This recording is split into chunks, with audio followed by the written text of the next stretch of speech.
Hotep Senuhena Senut Itiren Ishakan Gukemet. I'm gonna check the sound first of all. Sounds good. Vas-y. Vas-y. Voilà. Voilà, c'est bien. Bon, maman.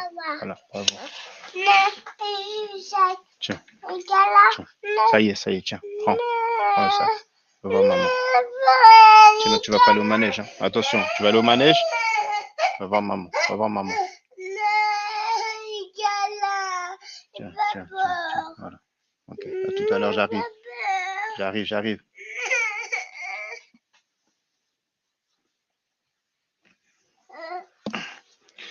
Okay, we have 6 people right now, 4 likes. This video is entitled, I pulled up on Asar and Wudja. They are still lying.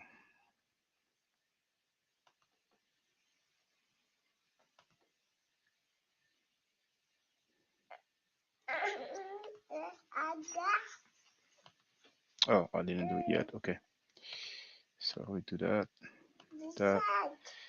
And it's gonna be this one. Okay, let's start.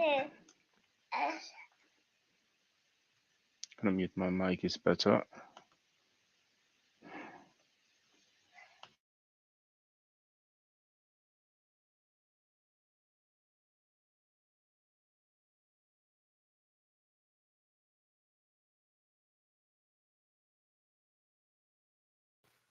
And this is why I can't get involved anymore in these silly juvenile conversations with these individuals, because they don't read, they don't understand anything, and they just make arguments out of thin and then argue with that and swear up and down that you said it. Yep. And I saw like something in the chat, like you know, what's his name out in France? I want to, yeah, Shaka Kim, right? Like this individual don't comprehend very well either.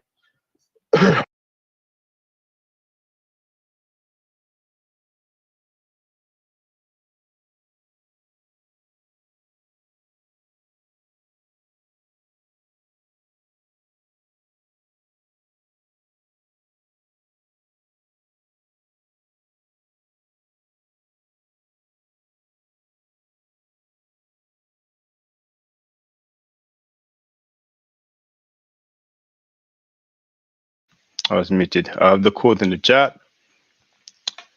The dude said, this is why you can't get involved in these silly, juvenile conversations with these individuals because they don't read, they don't understand anything, and they just make argument out of thin air, then argue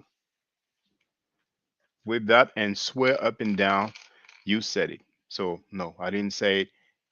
Fine, we heard. I don't know if he's going to continue to act like he has to think to know what my name is, you know. When he was bootlicking the PhD in Islamic study, you know, when he saw it as a come up, he knew my name very well, you know.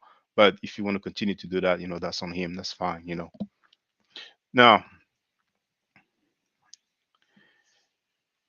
let's listen up to a little some here.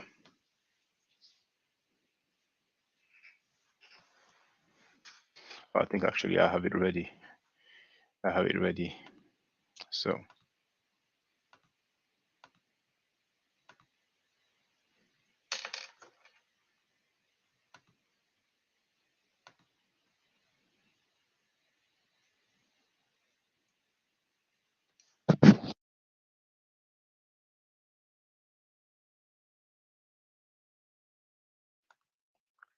Stage is at the stage of hypothesis. Should we say that? Or at the stage of claim, if you prefer claim rather than hypothesis. Well, either one. I could work with either one. If you want to, we want to describe it as a hypothesis, that's fine. So it has not been established. But I want you to understand that it even meaning black is a hypothesis. Did you hear that, brothers and sisters? I'm gonna run that back. I'm going to run that back.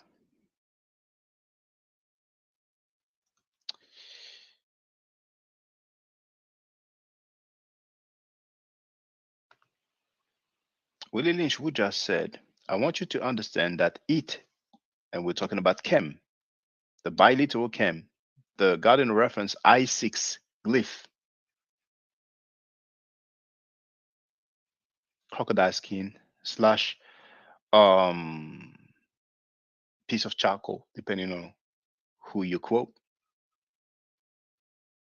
He said, you I want you to understand that it even meaning black is a hypothesis. And then earlier, oh, this guy tried to say that, we said there's no determinative.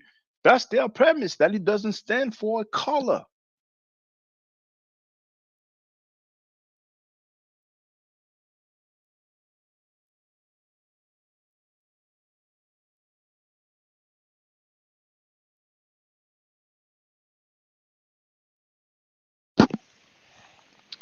So you heard the dude. And I'm still going to put it on the screen again. Because he's going to say, no, I didn't say that because 10 years ago, I wrote otherwise. That's their new thing now.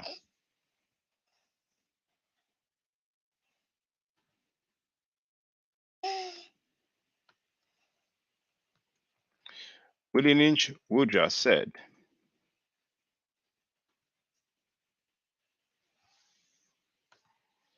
I want you to understand that it, talking about the word chem, even meaning black is a hypothesis.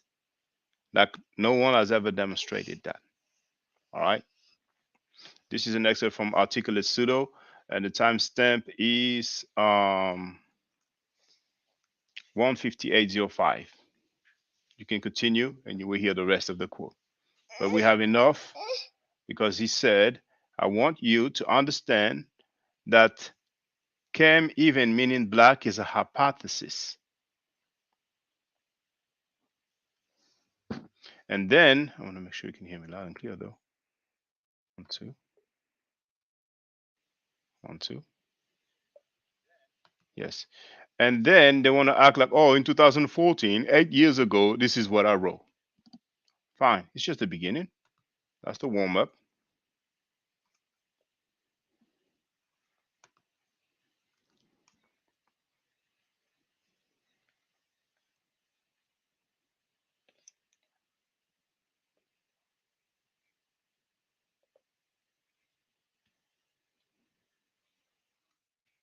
Oh, snap.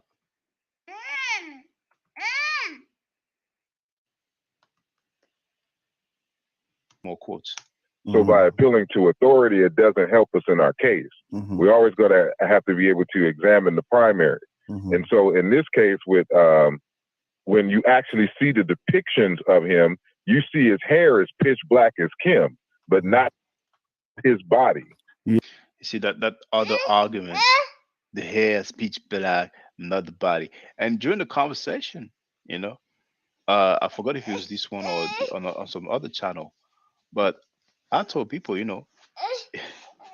feel free to show me a human being that will be a black person whose body is as black as his hair. So here you've heard one of their talking point. When you look at artifacts on the wall, their hair is basically, here's a quote. He said, his hair is pitch black as Kem, but not his body. That's their talking point. That's their methodology. All right? Because of course they're going to tell you, 8 years ago, I wrote that you have the word Cam. You heard? And they might even say it means black. But for them, black doesn't have anything to do with the color. This is what, brothers and sisters, you need to understand. They are just being sleek. All right?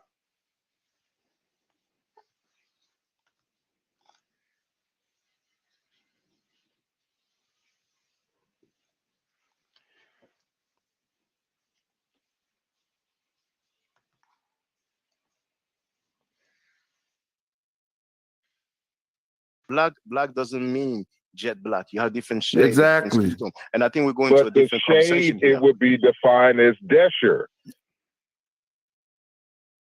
Now, that's something more interesting.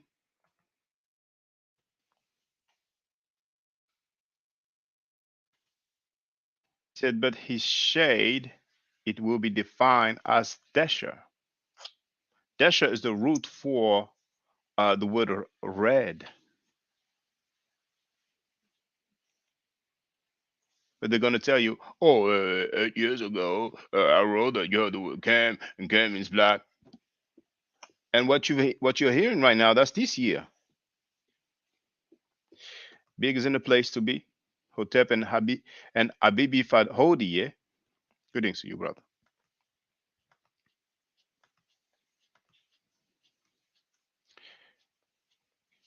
So somebody can feel free to ask him, is Desher Kem? Ask him if he didn't say that in 2022.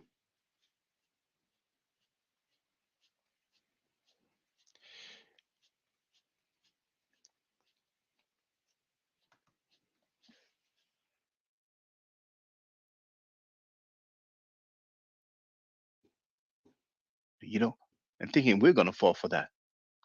Like But we got to be careful of the arguments that we're making we because start. we would have to adjust and change other things for which we're allegedly more solid on. Well, you Well, know, go Asar, ahead. and peace to you. Now, I agree. You don't feel that it stands for Cam meaning black, that it doesn't stand for the color. I understand that. Now, No, I I can vouch that it probably means black, but this is what Wujahu was saying. He's already agreed to that. What he's saying is that it's not describing his physical phenotype. Boom, boom, boom. Get serious now. Now, indeed, get serious now. This is a quote here. He said, I can vouch that Kem probably means black, but this is what Willie Lynch Wuja is saying. He's already agreed to that. What he's saying is that it's not describing, he's not supposed to be written like that. So obviously, it's supposed to be HIS, his physical phenotype. Okay? So I did not make it up. It comes from his own mouth. That's their stance.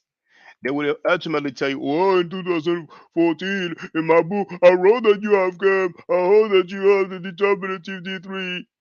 But what they don't tell you is for them, Chem doesn't stand for the color black. That's important. It's going to say, no, I didn't say that. Because, 8 years ago, I said something else. That's their new thing.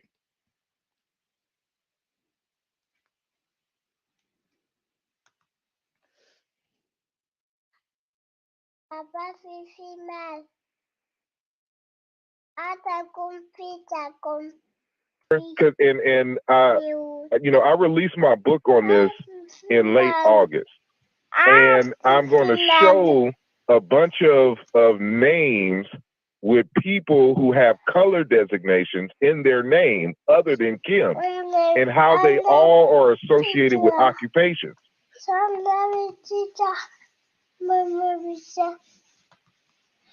We have another interesting one right there. We have 13 people. How many likes do we have? I'm going to have a look.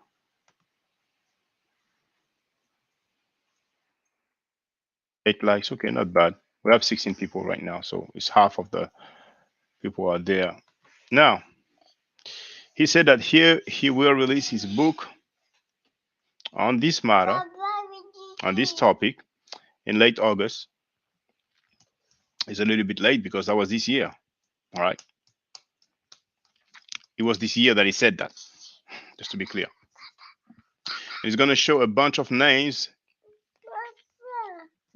with people who have color designations in their names other than Kim, and how they are all associated with occupation. Because for those who don't know, both of them claim that Kim, after a name, doesn't have anything to do with the skin color, but it has something to do with a title. That's their new thing. Then they're gonna tell you, no, it's not what it said because 8 years ago. Va chercher, va chercher, chercher.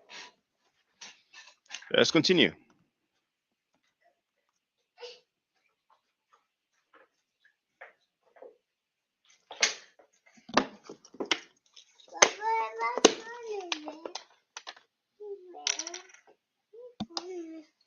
Tiens, tiens, tiens.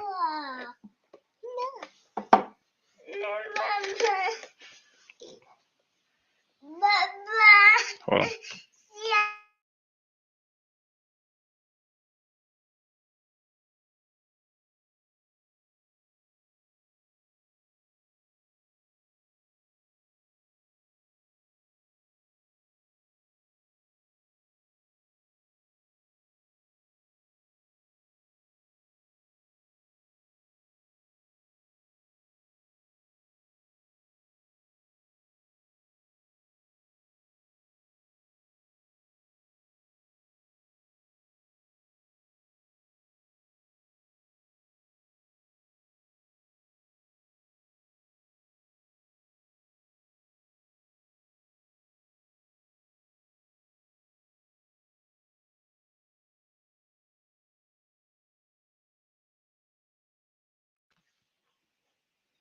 Greetings, love me, bro. And Big wrote, when you take every side of a debate, you didn't understand the argument. That's not what I said. Then bait and switch. I mean, they'll say anything. For 17 people online, how many likes? 9 likes. Okay, let's continue. So this time,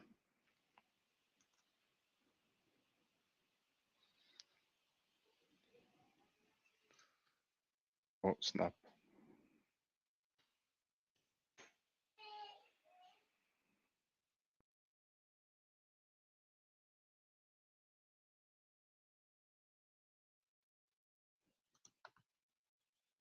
I But I can hear can't. you, Joe. Okay, So, yeah. so So this is the actual photograph of one of the scenes that we were showing in the book, in the black and white book. mhm. Now, just so you understand, 3 hours he was trying to, demonstrate that Cam is a title, but it doesn't stand for black or color or physical appearance or phenotype. I mean, they have all this vocabulary. So then he was like, okay, let me pull the visual evidence and let's listen to his argument. Mhm. And so so now that we're on this point, these people are depicted. Their hair is using the pigment, the normal pigment that used throughout the 3,000 plus years in Kemet for black. So their Mhm. hair is actually painted black. Their skin color is the same color that they use for 99% of all ancient Egyptian adult males, Mm-mm. Dark brown. which is not black. Now,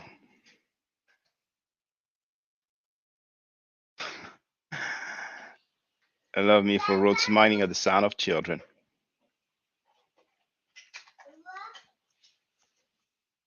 Now, here's another quote. They would say, no, I didn't say that. The dude said, their hair is actually painted black. Their skin color is the same color that they use for 99% of all ancient Egyptian adult males,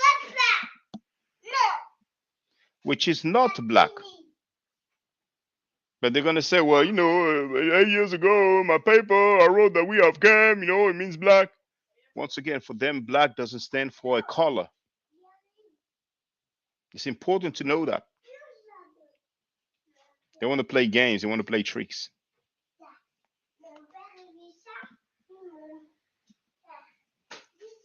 Let's continue.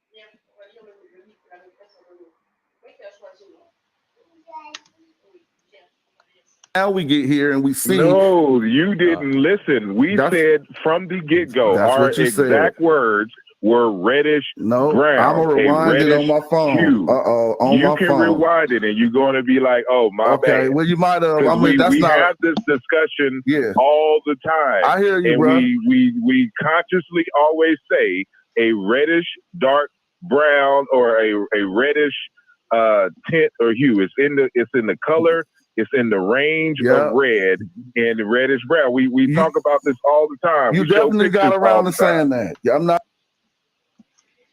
Now here, I don't know if the whole thing will fit. Well, not the whole thing, but it's okay. So the dude said, we said from the get go, our exact words were reddish brown, a reddish hue. They will tell you, yes, 8 years ago I wrote cam means black, but when it comes to the complexion, to the complexion, not only we've heard that's not black, now we're told that's a reddish hue. You consciously always say a reddish dark brown or a reddish tint or hue. It's in the color, it's in the range of a of red and reddish brown. We talk about this all the time. Yes, they talk about this all the time. Let's continue.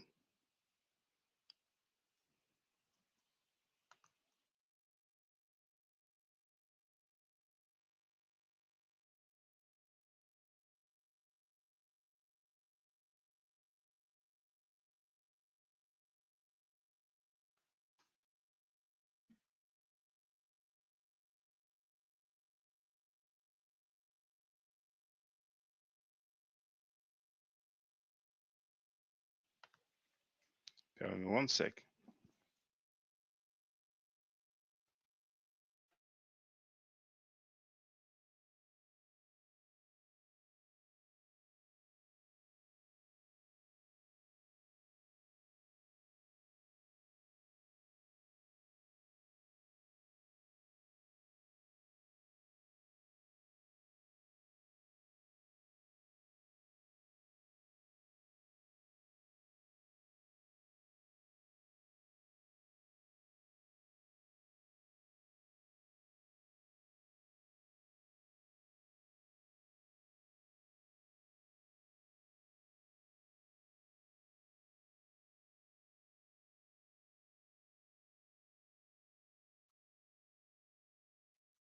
Asar Wudja, I don't want to put words in your mouth, but if I understand you correctly, earlier you said that you don't totally rule out that the chem might stand for black. Is that correct? I was repeating Ujawu.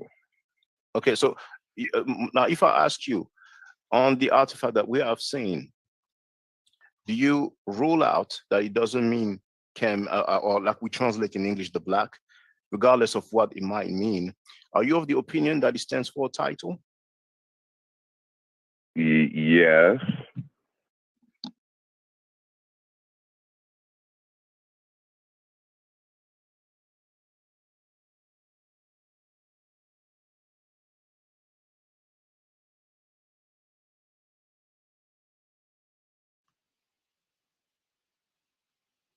I clearly asked him if he's of the opinion that cam means a title.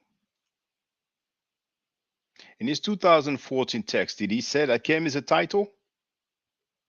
Is that what he means when he says that he's being consistent? Just like when he said first that the Hebrews were black, then he later on said that the Hebrews were not black. And when I brought it up to him, what did he do? He flip flop again and said that the Hebrews were black. And I have a video about that called Were Hebrews Black or White? Tale of a flip flopping transformer. He would tell you when it suits him, yeah, that's what I said years ago. It's just not gonna own up to the fact that he's been flip flopping.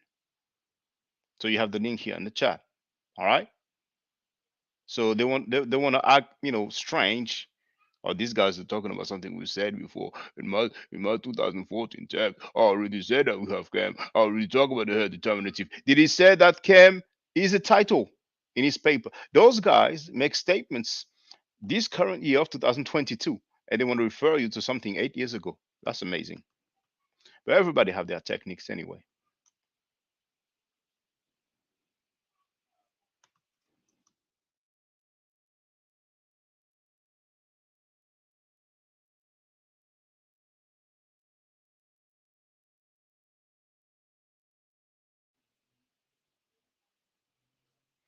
Gonna share a different screen.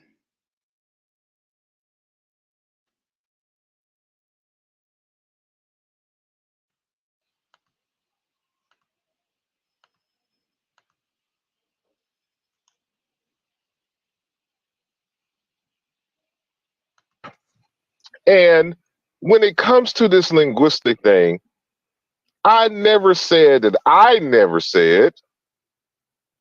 that I wasn't a linguist. I'm a linguist by all intents and purposes and how that is defined, which is why, like for my other show, I said we're going to do a whole show on what is linguistics and what makes a linguist. What I did say is I don't have a degree in linguistics. And there's a difference in the two statements. But they don't comprehend that. That's what led to the conversations, as I mentioned, even in that video then, that Theophilo Binga does not have a degree, master's or PhD, or even bachelor's in linguistics. Neither does Christopher Ehret, neither did Joseph Greenberg, and neither did Diop.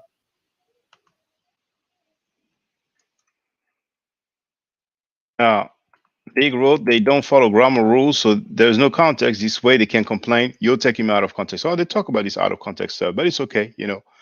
I know that there are groupies out cheerleaders. I don't want to say they are brainwashed. They are, willing to be groupies. Some people like, to be groupies. But I know the majority of people are not silly. You know. So we've heard him say that he's a linguist, and he made the same talking point as before, talking about Obenga and other people. I don't know if you've seen that very famous uh all three of y'all put some respect on my name, you know. And there's a movie called Undisputed Part 2 with Wesley Snipes and Ving Rhames. Now,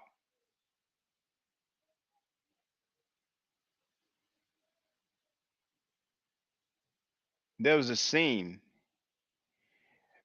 and the fight is about to start, and the commentator says it's about respect, and he spells it out, and he ends up saying respect. So the first time we heard respect instead of respect. But when Charlemagne the God asked Berman, did you put up on Rick Ross like this? Berman told him, I'm putting up on you, Ninja. And I'm using ninja to avoid using the N word, you know? And it's funny, he said, what I said was, I didn't have any degree. I've shared the links. I asked him, do you have a degree in linguistics? He said, I have a degree in computer science and we dealt with linguistics. He did not want to say that he doesn't have a degree in linguistics. For years, he was happy that people thought that he did. And besides, he did not only say that he's a linguist, but he also said that he's a historian, which is very interesting. Alrighty. As mentioned before, I go by the name of Asar Imhotep. Some others may know me by Ifamu Yiwa Fagbimi in terms of my Yoruba name. I am a historian and anthropological linguist. All right. He says other stuff, but it's okay. Now, I want to show you something here. They keep, I mean, those guys, they're like parrots now, repeating the same stuff.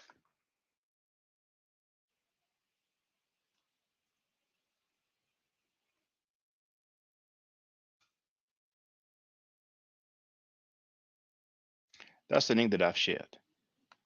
So I'm going to go on this page.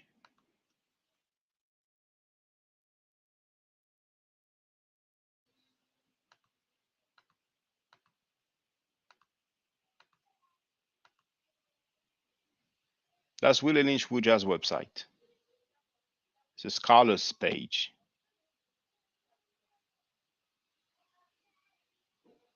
Theophilo Benga, Dr. Theophilo Benga.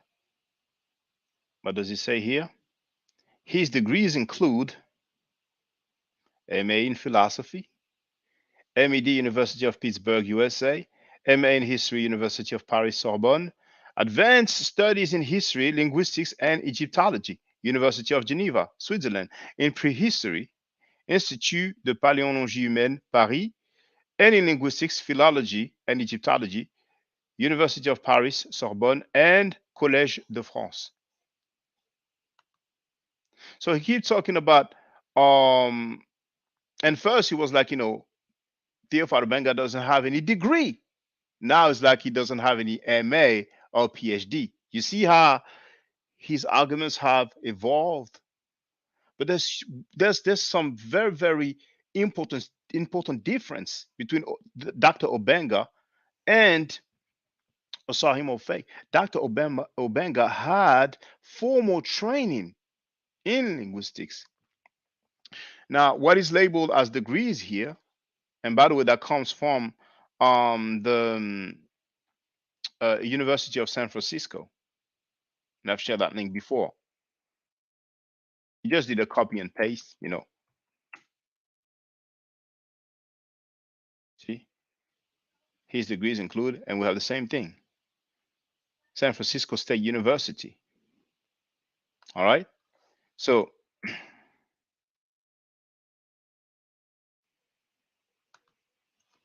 Osai Mofek claimed that he had formal training in linguistics. So be it. He claimed that he's a historian as well. But there's another thing as well that's very important. First, I'm going to share a comment. Hey, peace, Smash. I hope you're doing well, brother. So I want to show a comment. I actually wanted to share that comment for the video Articulate Pseudo, but because it lasted longer than I expected, I didn't get to do it. But here it is. Is that comment from Olatunji Mwamba?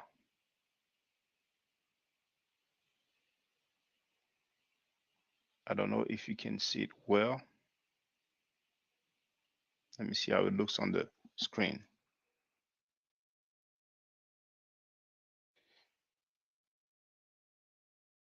Yeah, can see it.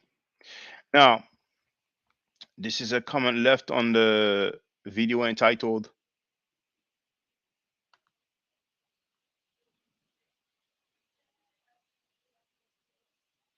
Historian Asar Wudja, the anthropological linguist. Olatunji Mwamba wrote, where is Asar Wudja's written linguistics thesis that he has presented to any linguistic journal for peer review, proving any of his assertions to be academically correct? So far, he has refused to write and present a linguistic thesis to any linguistic journal for peer review at all. Most likely, this is why he has stopped referring to himself as a linguist. That is because he is not a certified linguist at all. Now, for those who assert that he is a linguist, who certified him as a linguist? Additionally, he isn't a historian either. He's just what he went to school for.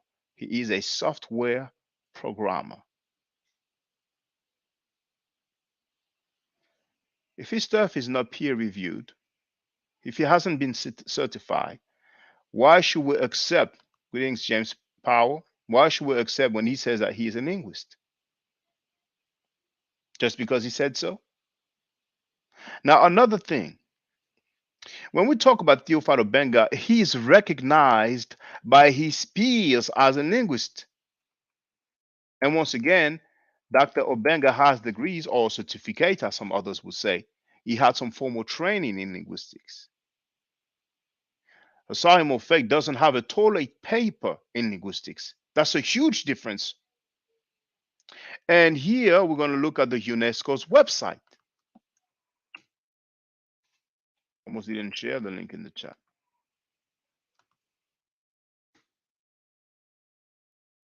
At least that's the link that I've shared. I have 18 people online. How many likes? 12 likes. Okay, not too bad. Now, UNESCO's website, General History of Africa, Volume 2.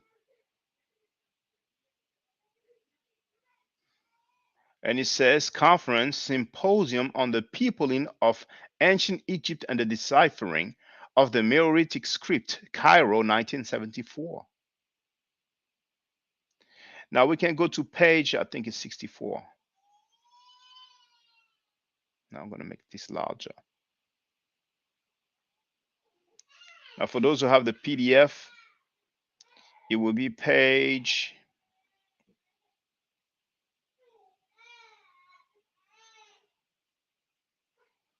it will be page 81 of the PDF.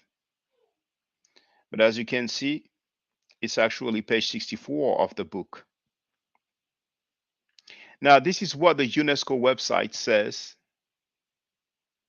but it's basically a book, published by the UNESCO. Let me make this larger. Hold on. I can make this larger. Hold on. I want you to be able to read it comfortably. Read this comfortably.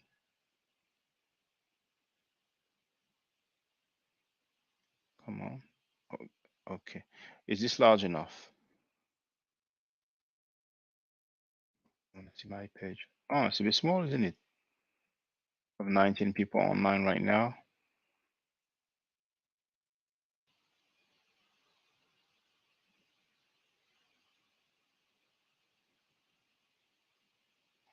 How does it look now? Oh, that's better. Professor Obenga, in his turn, reverted to the linguistic demonstration which had been begun by Professor Diop. After criticizing Professor Greenberg's method on the basis of recent work by Professor Istvan Fodor, and remarking that since the work of Ferdinand de Saussure, it was an accepted fact that linguistic evidence was the most obvious means of establishing whether two or more than two peoples were culturally related. Professor Obenga endeavored to prove that there was a genetic linguistic relationship between ancient Egyptian and Coptic, and modern Negro African languages. Before making any comparison, one must be one's guard against confusing typological linguistic relationship, which gave no clue as to the predialectal ancestor common to the languages being compared, and genetic relationship.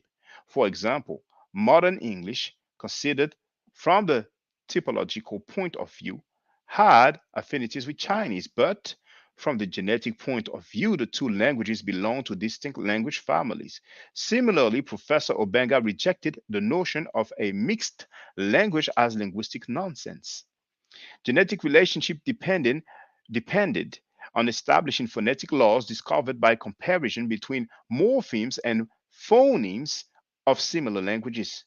On the basis of such morphological, lexicological, and phonetic correspondences, one could arrive at common earlier forms. In this way, a theoretical Indo-European language had been reconstructed in the abstract and had been used as an operational model. It was indicative of a common cultural macrostructure shared by languages which subsequently evolved along separate lines. Professor Obenga drew attention to important typological similarities in grammar. The feminine gender formed by the use of the suffix t, the plural of nouns, by the suffix w, in parentheses u, comma u. It's pronounced the same basically. It's the u sound. He next analyzed complete word forms and noted similarities between those of ancient Egyptian and a considerable number of African languages between Egyptian and Wolof. The correspondence was total. This series of demonstrations led Professor Obenga to the conclusion that morphological, lexicological, and syntactic similarities amounted to convincing proof of the close relationship between ancient Egyptian and Negro African languages of today. This kind of parallelism was impossible between Semitic, Berber, and Egyptian. He then dealt with comparisons of, of ways of expressing to be in verb noun combinations. The common archaic form in the Bantu language was the same in this respect as that of the most archaic form of ancient Egyptian. The analysis of negative morphemes, of the emphatic future, and of linking particles led to the same conclusions as the previous examples. Professor Obenga considered, therefore, that it will prove possible to discover a common genetic structure. Lastly, Professor Obenga spoke of what he considered to be the most interesting aspect of the comparison.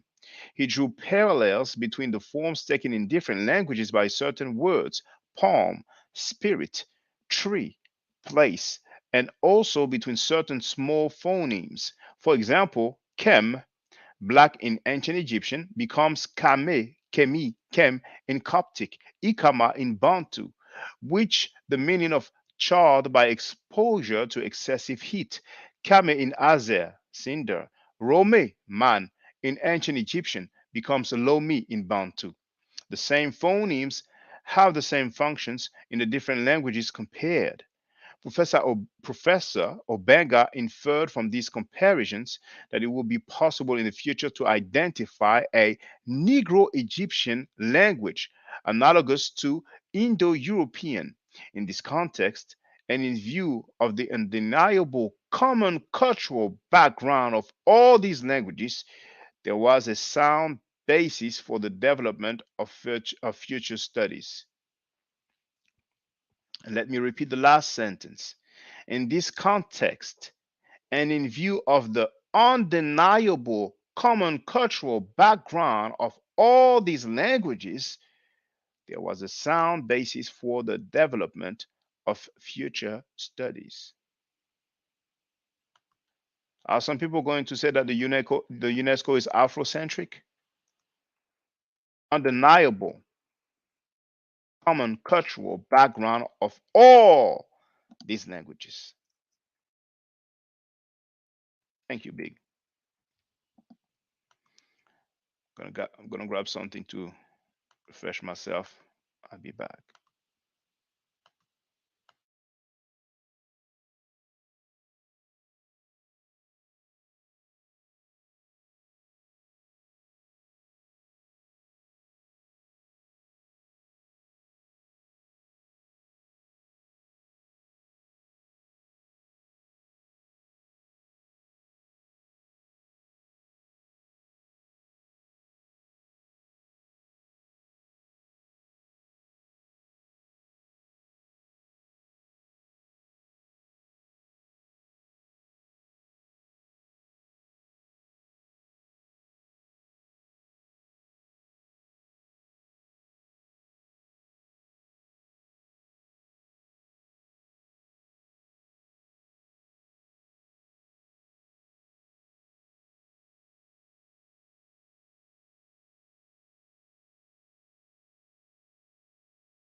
We have 22 people online.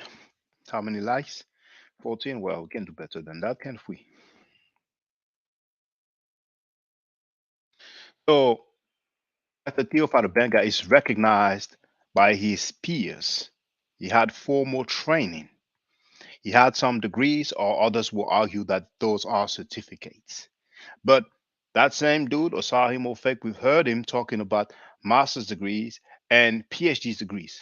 Very basic, very narrow. Smash is saying, what is your take on the grammar of Kemetiu? I did not really look into it that much.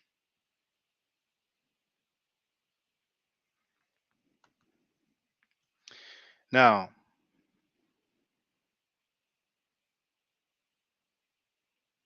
let's play the part when I pulled up.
Reach the non-linguistic degree quota. That's what it happened. So by the time Mboli came, we didn't reach the quota, and All right. myself. So we um I'm sorry. Go ahead. No, I just want to acknowledge that we got Shaka and Dougal Kemet on here. I want to let him in immediately because I don't want him to be like other people that accuse me of leaving him in on hold and then want to unsubscribe and start crying and stuff. So welcome to the panel, Shaka and Dougal Kemet. What say you? Yeah, greetings to Jahu, greetings to Asar. Now, Jonathan Owens indeed, Smash Rockwell said that you left him on hold during the whole show, but I guess that's a different conversation. Now, But that's a I lie. heard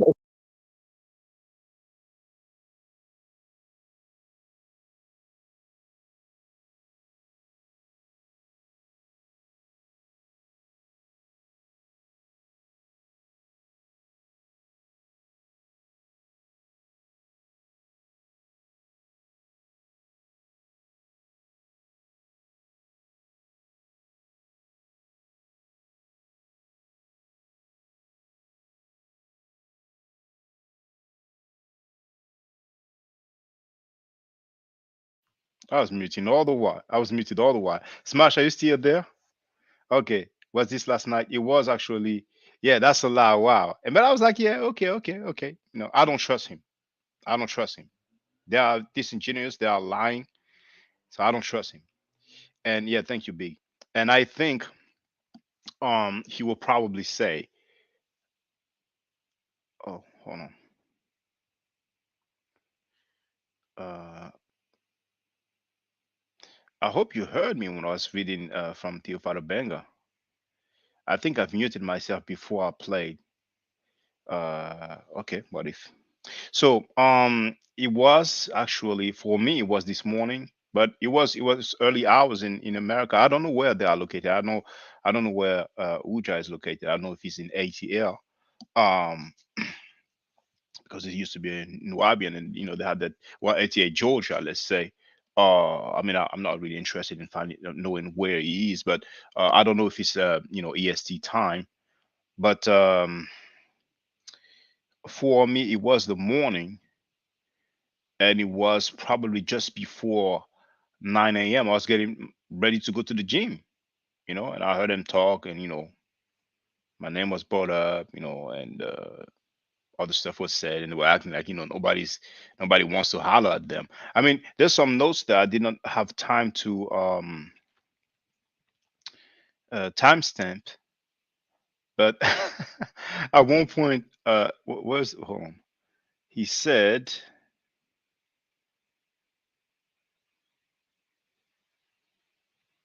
I'm looking for it.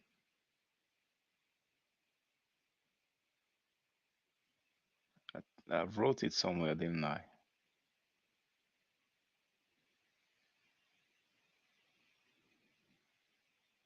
Yeah, at one point, he's feeling himself because I left. We have 27 people now, and he's like, somebody's asking, who hollered at him, and he's like, Everybody's scared, you know, and nobody addressed it.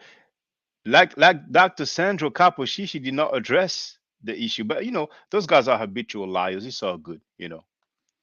Now, um,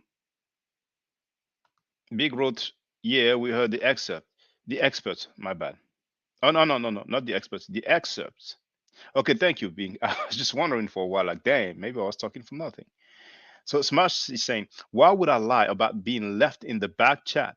I can go on the live comment on the video when it happened and show everyone. Well, please, if you don't mind, you know, that will be some evidence, you know. Then they will probably say, you know, I was away. I was away. I didn't have the screen on. Somebody else was running the PC. I mean, you know, those long-winded dudes, man. He's gonna start explaining what happened, and we're gonna forget what he was saying in the first place. We know how to get down. Smash said, I'm about to go to my computer and show this since he called me a liar. And that's interesting. That's interesting. We have 28 people online. We probably have some riparian nights. We probably have, you know, the guys that I'm addressing, but you will notice that I'm not planning on, you know, being vicious, you know. 16 likes so far. We can do better, but you know. So let's continue.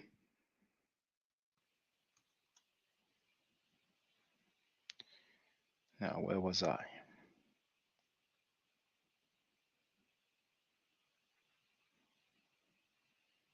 Okay.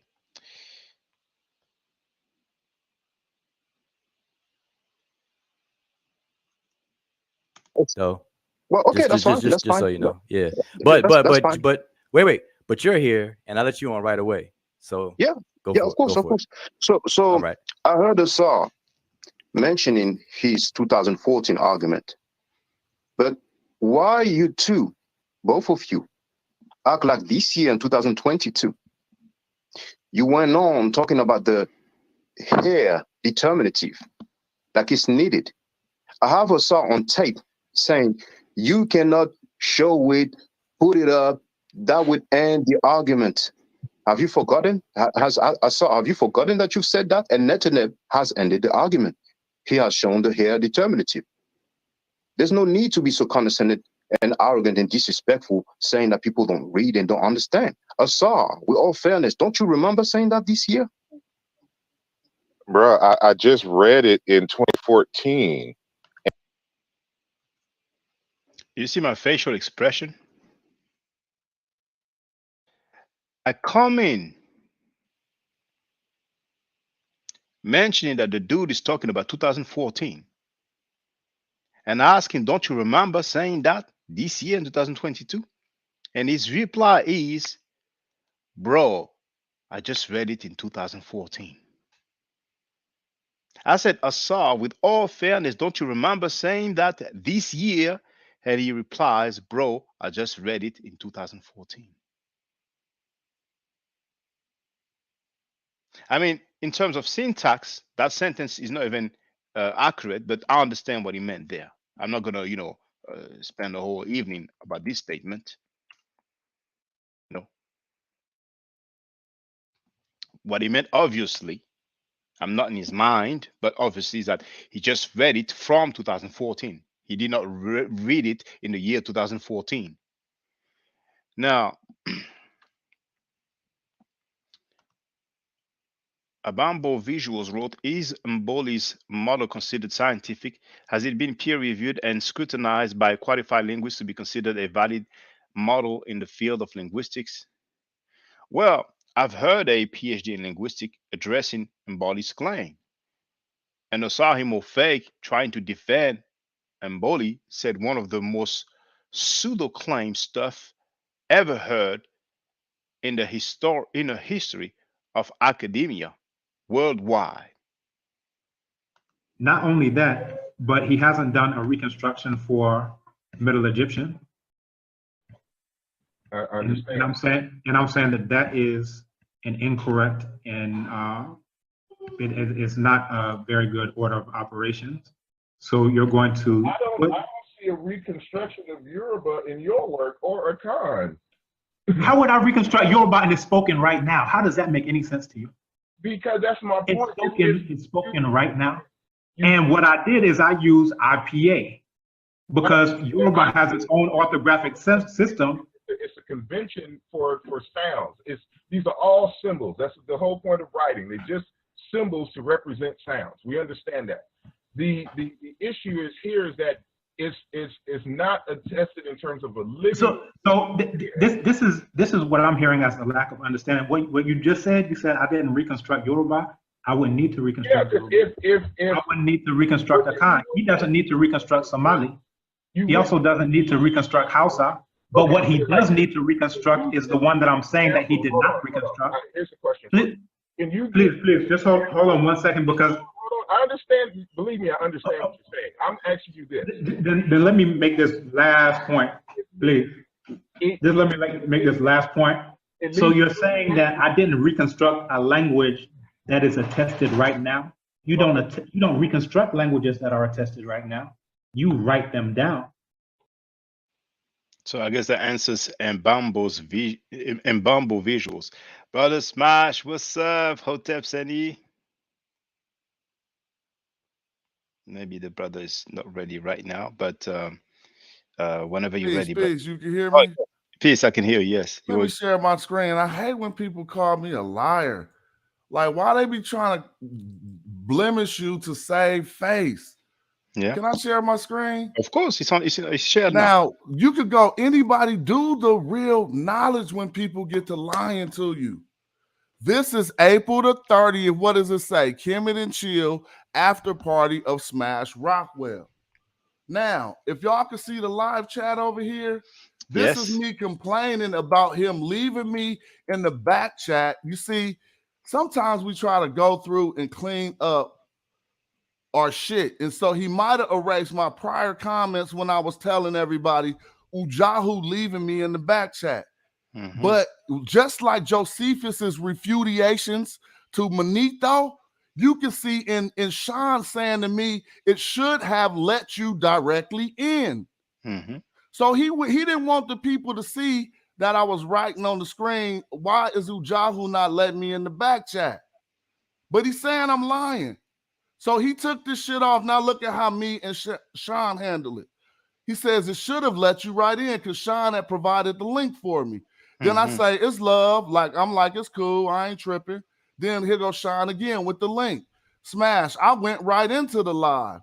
I said, me too. My bad. So I went right in the live, but he wouldn't let me in. So I was basically letting it go right here by saying, me too. My bad. Like, I don't even want to talk about this. I'm sitting in the back chat right now. He not letting me in. Wild filibustering and talking hella shit, acting like he didn't see me.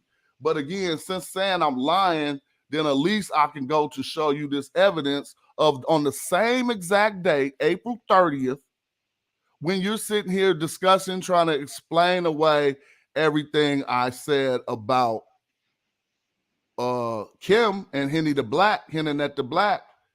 Here I am asking to get in after Sean and Harret provided me the link. And I told him it didn't let me in, but they erased that. But all you see now is Sean replying to me saying that it didn't let me in. And he's saying, you should have been let right in. You see? And so why would you erase my comments where I was showing that you didn't let me in, but you forgot to erase Sean responding to it? It should have let you directly in. What do y'all think he's talking about saying that? The link that I clicked. The panel, yes. Exactly. So it's proof that they erased what I said when I was writing. I wrote, why you ain't letting me in the chat? And I'm writing, I said, I clicked the link, then I put Ujahu is not letting me in. But none of that's here anymore. But luckily, he forgot to erase any arrest part that now we still got evidence that this is the truth and I'm not a liar. And so I don't like when people come on and say, that's a lie.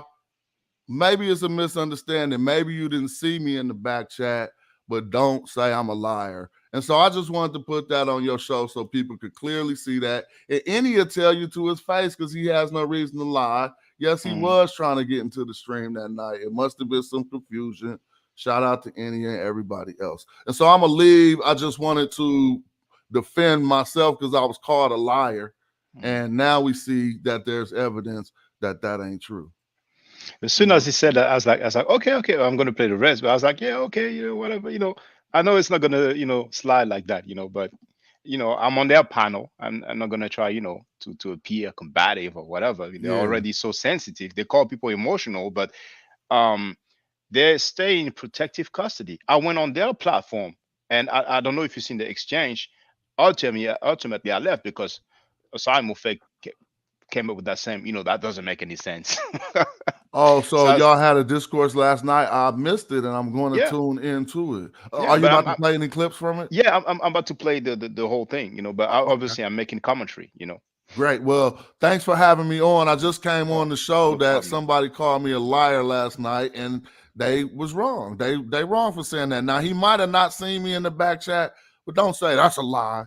Magi said that. That's a lie. I don't say lies, bro. That's disrespectful. But all right, peace, peace, peace. Thanks for Yes, having peace, me on. brother. No problem at all. My pleasure. So, in the meantime, we have Jolanda Zakari who wrote, "Oh boy." Now, Soul Critic, he left a comment before the live stream even started, and I can even show you his first comment. You pulled up, but you broke out. Now, if you want to get on my panel or other panel, and I'm gonna be disrespectful towards you, or actually I've been saying condescending, but apparently it's supposed to be condescending. So I'm gonna be condescending, arrogant towards you, and you're just gonna hear, and take the blows, and by all means do that. But I don't do that stuff. I just don't do that stuff, you know.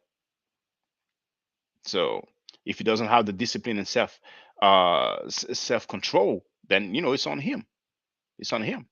So we have 30 people online. How many likes do we have? 19. Well, okay, not too bad.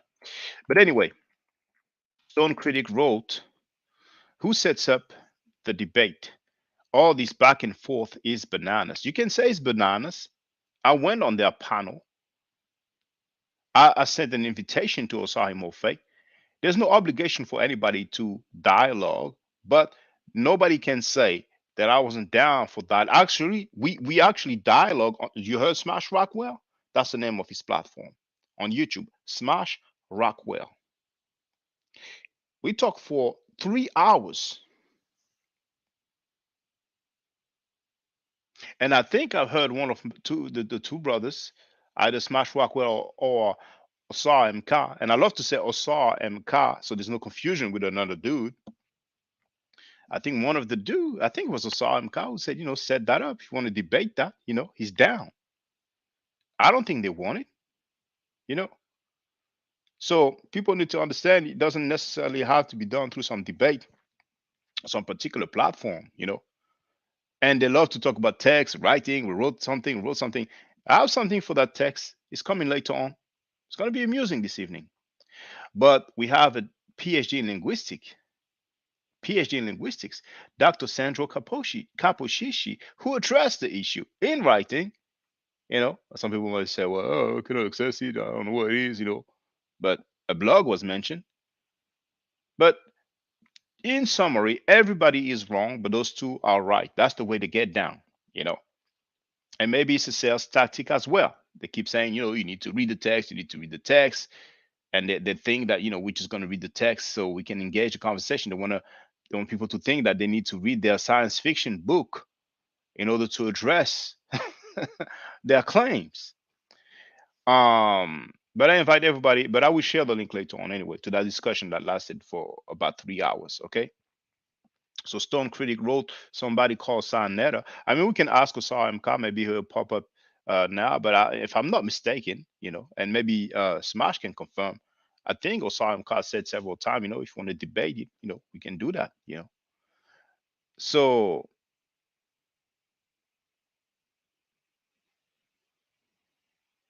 then he adds again, no disrespect, but you broke out. But once again, if you want to go on some panel, because you are anonymous and unidentified, I'm not.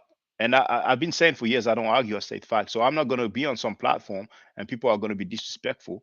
And I'm just going to stay just to make some people happy. If people want to say I broke out, I'm fine with that. I'm not losing sleep over that.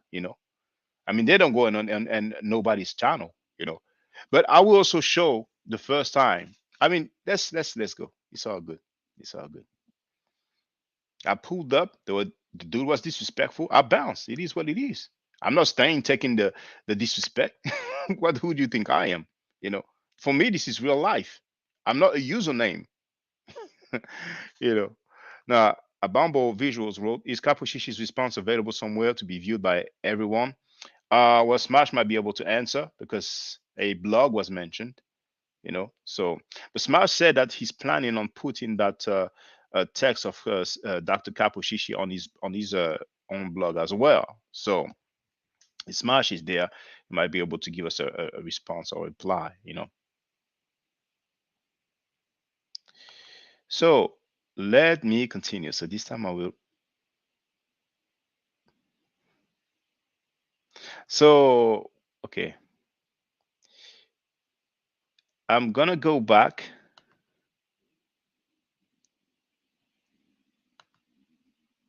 just so that you can hear when I just arrived.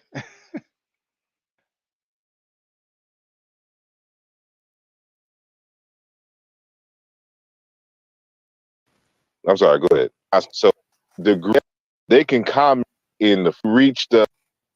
That's what it happened. So by the time Mboli came, we didn't reach the quota, and All right. myself. So we. Um, I'm sorry. Go ahead. No, I just want to acknowledge that we got Shaka and Dugu Kemet on here. I want to let him in immediately because I don't want him to be like other people that accuse me of leaving him in on hold and then want to unsubscribe and start crying and stuff. So welcome to the panel, Shaka and Dugu Kemet. What say you? Yeah, greetings to Jahu, greetings to Asar. Now, Jonathan Owens, indeed, Smash Rockwell said that you left him on hold during the whole show, but I guess that's a different conversation.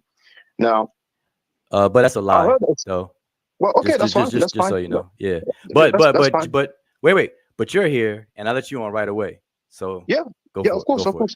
So All right. I heard Asar mentioning his 2014 argument, but why you two, both of you, act like this year in 2022, you went on talking about the hair determinative, like it's needed.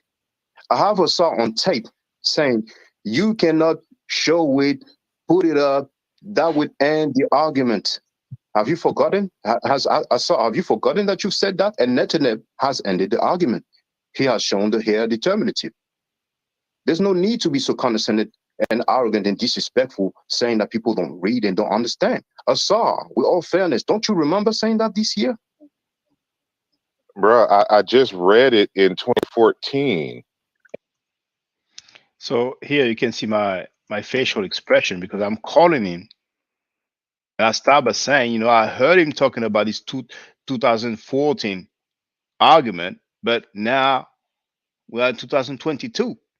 That was 8 years ago. And what does he reply? And I have to put it back on the screen.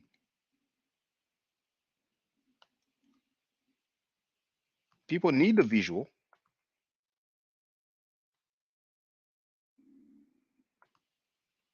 Hassar, with all fairness, don't you remember saying that this year?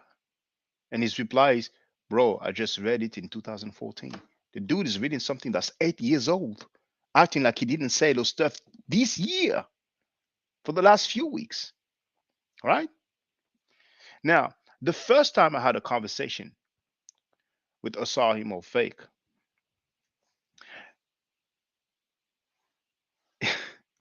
I was asking him for records for Hebrews and Kemet. He would talk and give me name of authors, mention name of books. He talked about the Hyparu, as they used to pronounce it. And he never had any record, you know. He was a bit uncomfortable, but those guys, they gish galloping, they will talk regardless. So I was asking him for records for Hebrews and Kemet,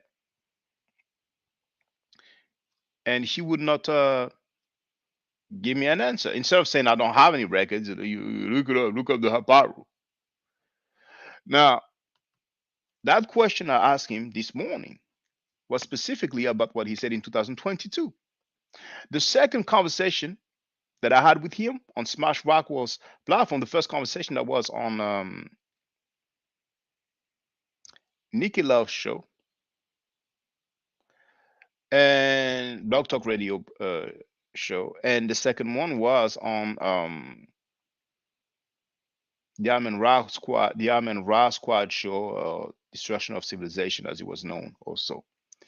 So, second conversation that was this year on Smash Rockwell's live stream.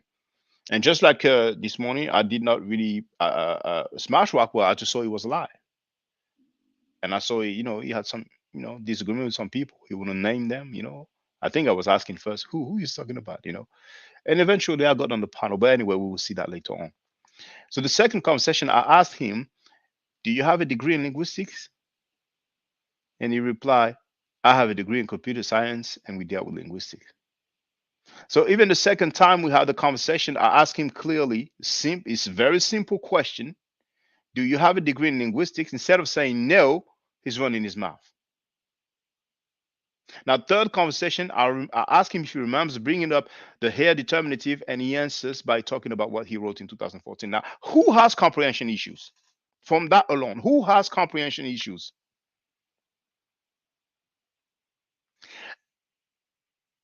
At this point, it's safe to say that it might be an issue of hearing problems or memory loss or psychiatric issues or him just loving being disingenuous. But let's continue. It's all good. Listen to what he's going to say next. And in the context in which it is to be understood. And I'm telling you that. Do you want me to read it again so that you understand? How condescending. You want me to read it again so that you understand? I already heard him talking about that. This 8-year-old argument. And I'm like, what about you said this year? And the guy's like, do you want me to read it again so that you understand? So that you understand?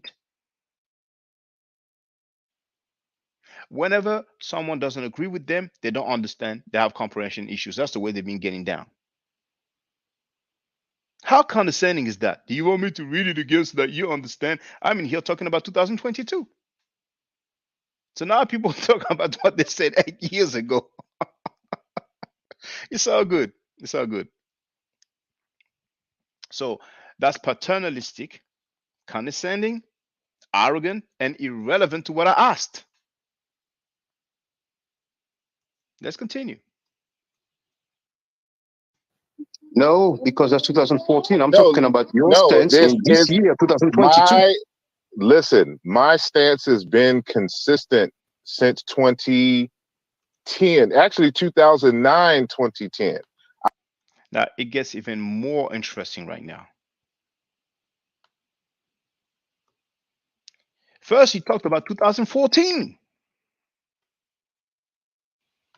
And I told him I heard him talking about 2014. What about 2022? He's still, bro, I just read from 2014. Now, he's going back further in time. Listen, my stance has been consistent since 2010, actually since 2009, 2010. So now he's going like at least 4 years further back in time. And that's something. Who has comprehension issues?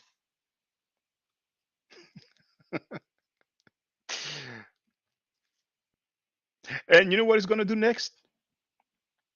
After he asked me if I want him to read it again, I replied no, because that's 2014. And what is he going to do? He will still go ahead and read it. Who has comprehension issues? But let's listen up. I have had this particular stance, and it's been consistent. I have not wavered.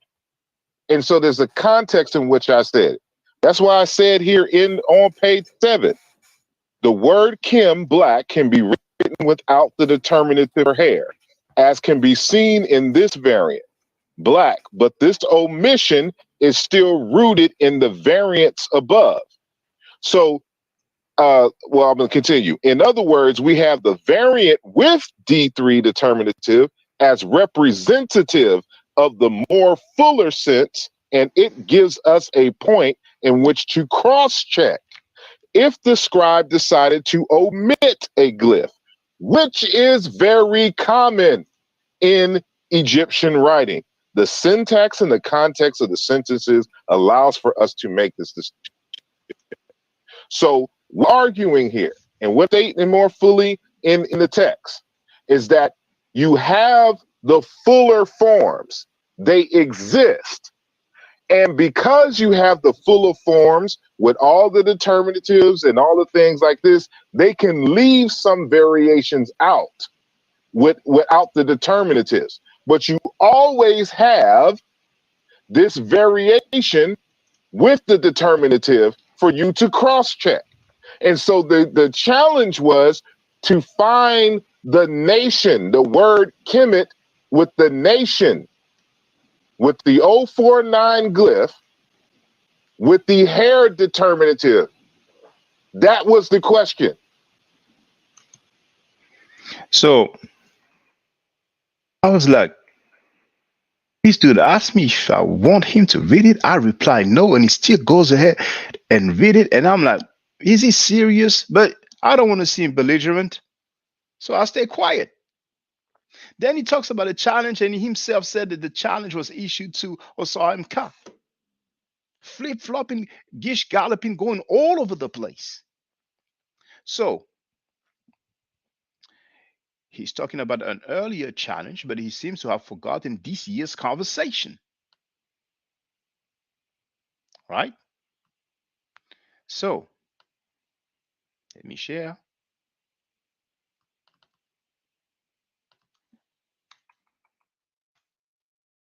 Share. This is Notepad for these people. This is Notepad. Doesn't need anything special.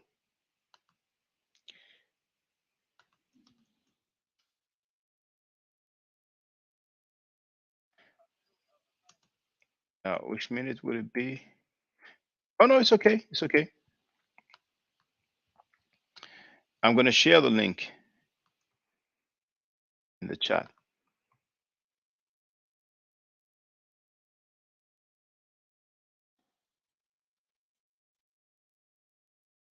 People act like they didn't say anything this year.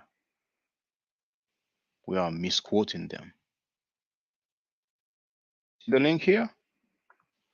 Netaneb ends the argument of Asar and Wudja by showing Kem with the color determinative. This dude want to talk about 8 years ago. What about what he said this year? That's up to date, isn't it? Let's listen up. Now, Asar Wudja, I don't want to put words in your mouth, but if I understand you correctly, earlier you said that you don't totally rule out that the Kem might stand for black. Is that correct? I was repeating Wujawu. Okay, so now if I ask you, on the artifact that we have seen, do you rule out that it doesn't mean Kem, or like we translate in English, the black, regardless of what it might mean? Are you of the opinion that it stands for a title?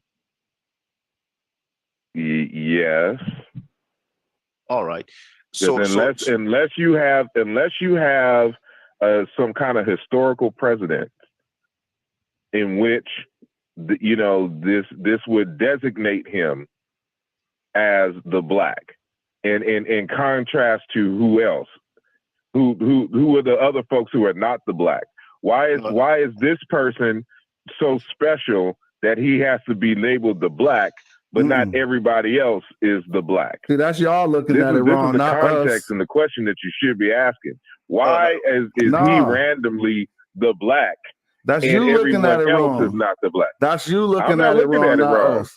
So when a person, that's your personal stance here. Yeah, that's your stance. It's not Go a ahead. stance, Let me say something. Question. Look, how about in the case of something we agree on? But the thing is that if I understand you correctly, you're ruling out that it stands for the black. I didn't rule out anything. I asked the question. Okay. Well, my question is this. According to you, does the chem stand for the black, as we say in English when we translate it, or does it stand for a title? That's not even a logical question. Yeah, no, but come on, don't start with that. Let's keep it. That's the argument tonight. No, listen to what he asked. Because you're trying to make this a or thing. Does it mean, because it could simultaneously mean black and still be a title. They're not opposing. It ain't a title though. Y'all made that up. It ain't a title, but it ain't a title. Y'all made that up. Ujahu ain't pulled out no source, and you ain't got one either. Period. And you ain't pull a source, that say that it's an exactly. adjective. That's it is an adjective. I did pull a source on that, and I'm gonna pull it again. I pulled a source on that. It was J.P. Allen. Stop lying. Hold on. I pulled a source on that. It was J.P. Allen. An example with any of the color determinatives in his name. Y'all wrong. To designate. I pulled a source, Asar. Listen to what I said.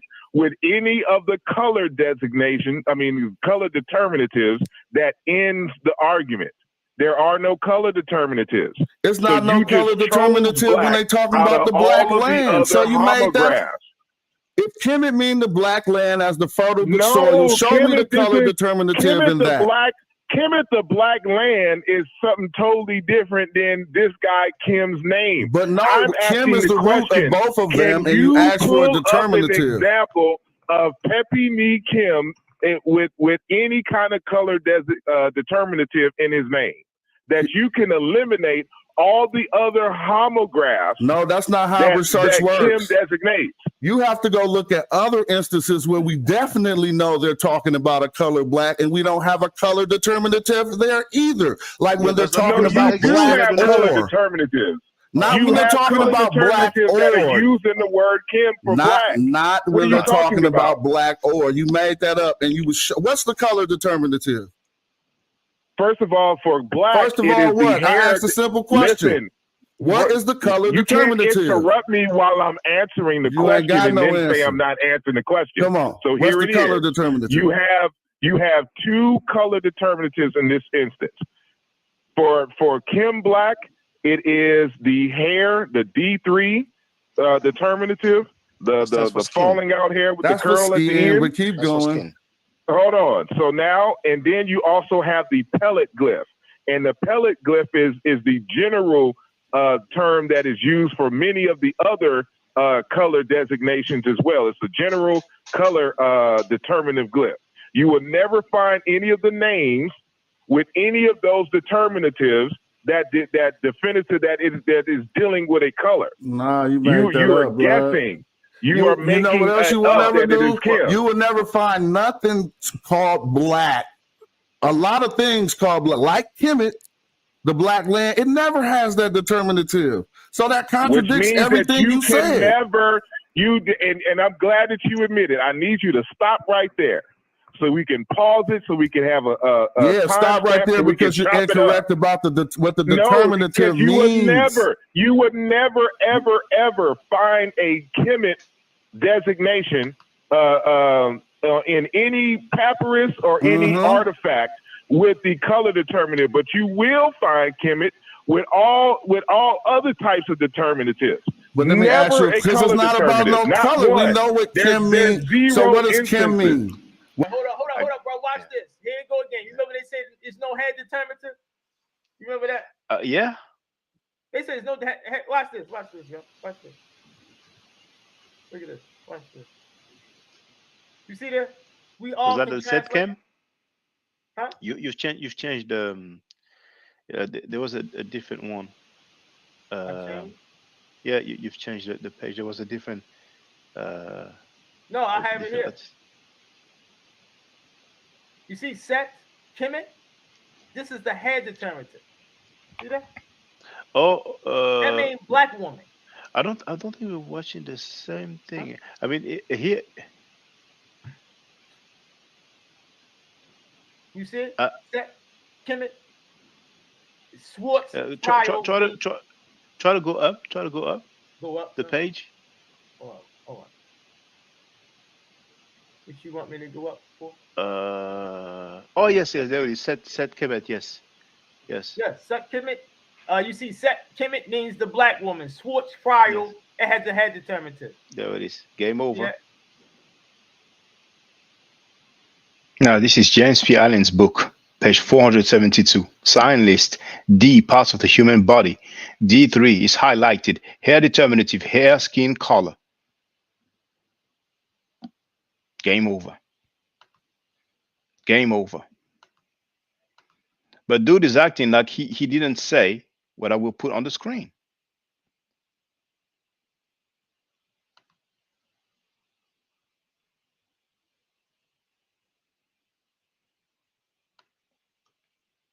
He's focusing on some other challenge. I mean, those guys are so slick. The dude said, I know for a fact that you cannot pull up an example with any of the color determinatives in his name to designate, and then he says, put it up. But then, oh, 2014, this is what I wrote. Man, please. I mean, that's so disingenuous, man. That's so disingenuous. What else did he say? What else did he say? He said, this year, I told Brother Smash Rockwell, it's not the greatest video in the world, but it will go down in history. And that's a great case study of pseudos while acting like scholars. He said, you will never find any of the names with any of those determinatives that is dealing with a color. You are guessing. He said that Diop guessed. By the way, I didn't have time to deal with that, but he showed this video he did about Diop. Ask him if he didn't change the title. Ask him if first it wasn't, sorry, Diop didn't do the work. And later on, he changed it to, sorry, Diop did not show his work. You know, but he's probably going to deny that. You know, I don't recall them admitting anything. And there's one thing that I've just heard right now, that right after he says that, and you can go back and listen for yourself, you hear him saying, you are making that up that it is scam. Now, here's the other thing he said. This year, not in 2014, not 8 years ago, you will never ever find a Kemet designation in any papyrus or any artifact with the color determinative, but you will find Kemet with all other types of determinatives, never a color determinative. Not one. There's been 0 instances. That's very different from whatever he's trying to put up from 2014. Like everybody have the same stance that they had 8 years ago. No, I didn't say that in 2022 because in 2014, this is what I said. I mean, he's literally taking people for idiots, man. He's not even respecting his own audience. I mean, he's not even respecting himself. But he's going to say that, you know, I don't understand. That's crazy. But at one point, and that's earlier, it's not in, it's earlier, you can go back and you will hear him say, with the color determinative that ends the argument. What do you think I gave that video that title? Ned and Ebb ends the argument. Game over.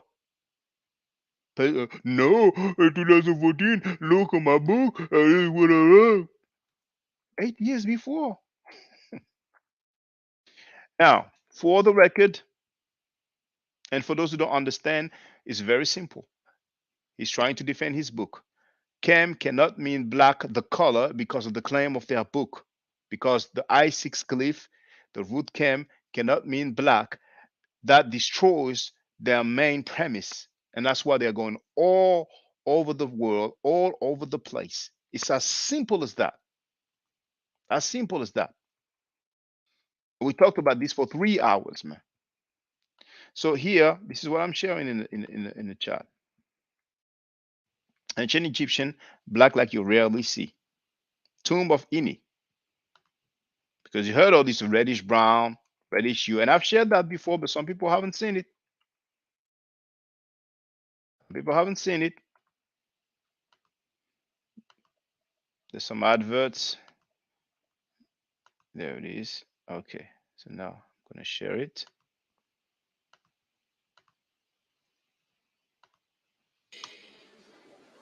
Greetings. Uzio Igizio. This is another intact tool. Just like it says here. Sound quality is This very is the low, tomb obviously. of Ini. Look Are those at reddish the brown? color of the individuals on the boat. Those people act like it's only jet black Dark that can be brown. labeled as black. Now, what I haven't found yet is a date. Now, the glyphs look beautiful.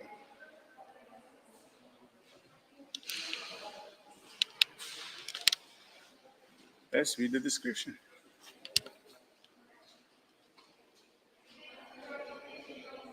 The whole burial assemblage clearly shows the evolution of funerary customs in this period. But you know what? Let me just read this description. I'll read it for you. It says the year 1911 was a very fortunate one for the excavations of the Italian archaeological mission of the Turin Museum at Ghibelline, a site 30 kilometers south of Luxor. That year saw the excavation of the large painted tomb of the pharaoh treasurer, and chief of troops Iti and his wife Neferu, the discovery of numerous pre-dynastic burials and exploration of an intact tomb dating to the 5th dynasty, which yielded 5 coffins and a rich funerary assemblage on February 26 at dusk. The Egyptian workers discovered a new intact tomb. Virginia Rosa, Schiaparelli's collaborator, entered a rock-cut chamber at the bottom of a vertical funerary shaft where he found the burial of a high-ranking individual named Ini. Thanks to Rosa's notes, now in the museum archives, we can accurately reconstruct the original position of every object in the tomb.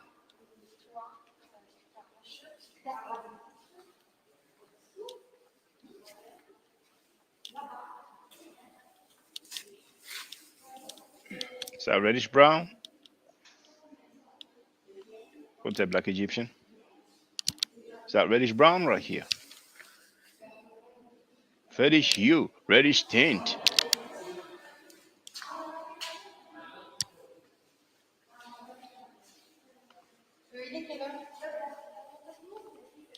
Another video.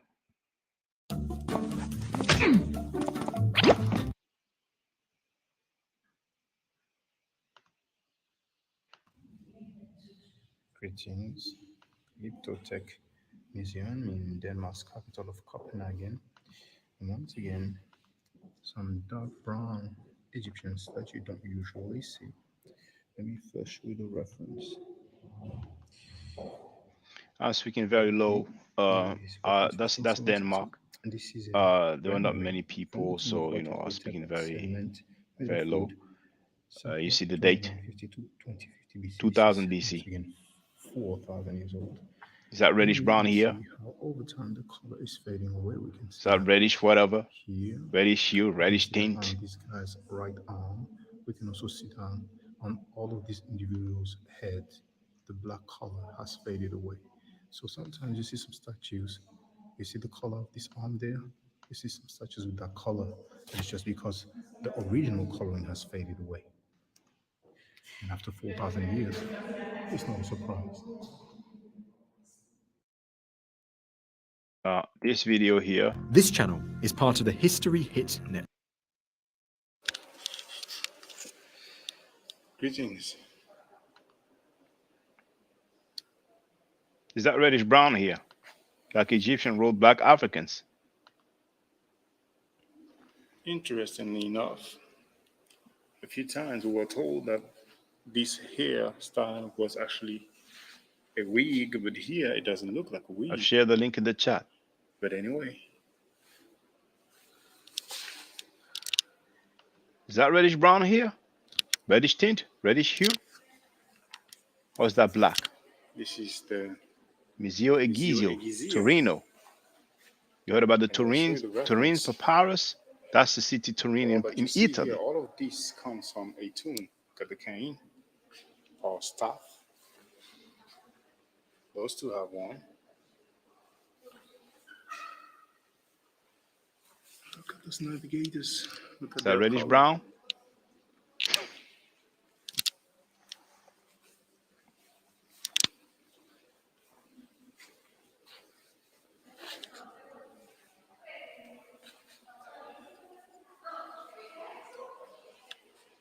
This is a tomb of Shemes, and it says 1908. In Assyria, the Egyptian workers hired by the Italian Archaeological Mission discovered the intact tomb of an official named Shemes. Its rich grave goods are presented in this showcase in what was probably their original arrangement. Two rectangular coffins belong to Shemes and to a woman named Rehu Er. I'm sorry, Rehu Erausen, possibly his wife.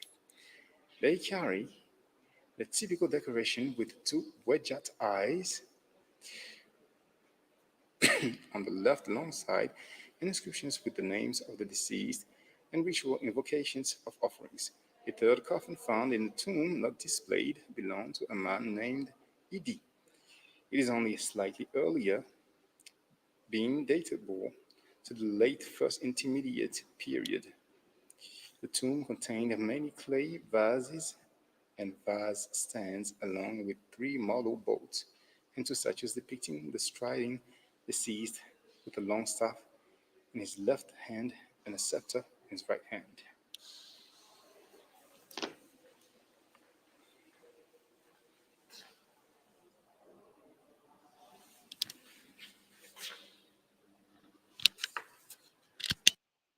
Faut-il rendre illégal ce zoom tactique en France? All right. So, this stone dude is just, really annoying. I don't know how many times he's going to say the same thing. So, you're going to go on holiday and you can just go and join the pseudos who teach that Allah is an indigenous African god. I mean, those guys, they kill me, man.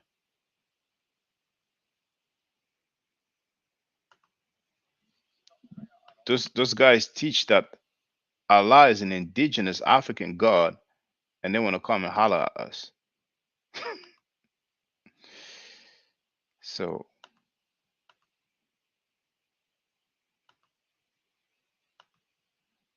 anonymous, unidentified, not a single content, not a single video, just a username and an avatar. And those are the one who want to keep knowledge. We never see them, we never hear them.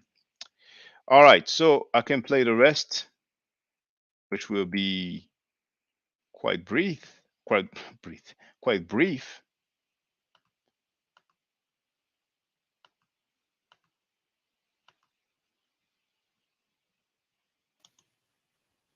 And Do no you one so is you're reading stopping. again. Okay, No so one is you're reading stopping. again. You're reading again this 2014 argument, but it seems like you've forgotten that this year in 2022, when you were Yeah. talking to Smart. Now, this monkey went, oh my God. Wudja did the same thing when we had that discussion.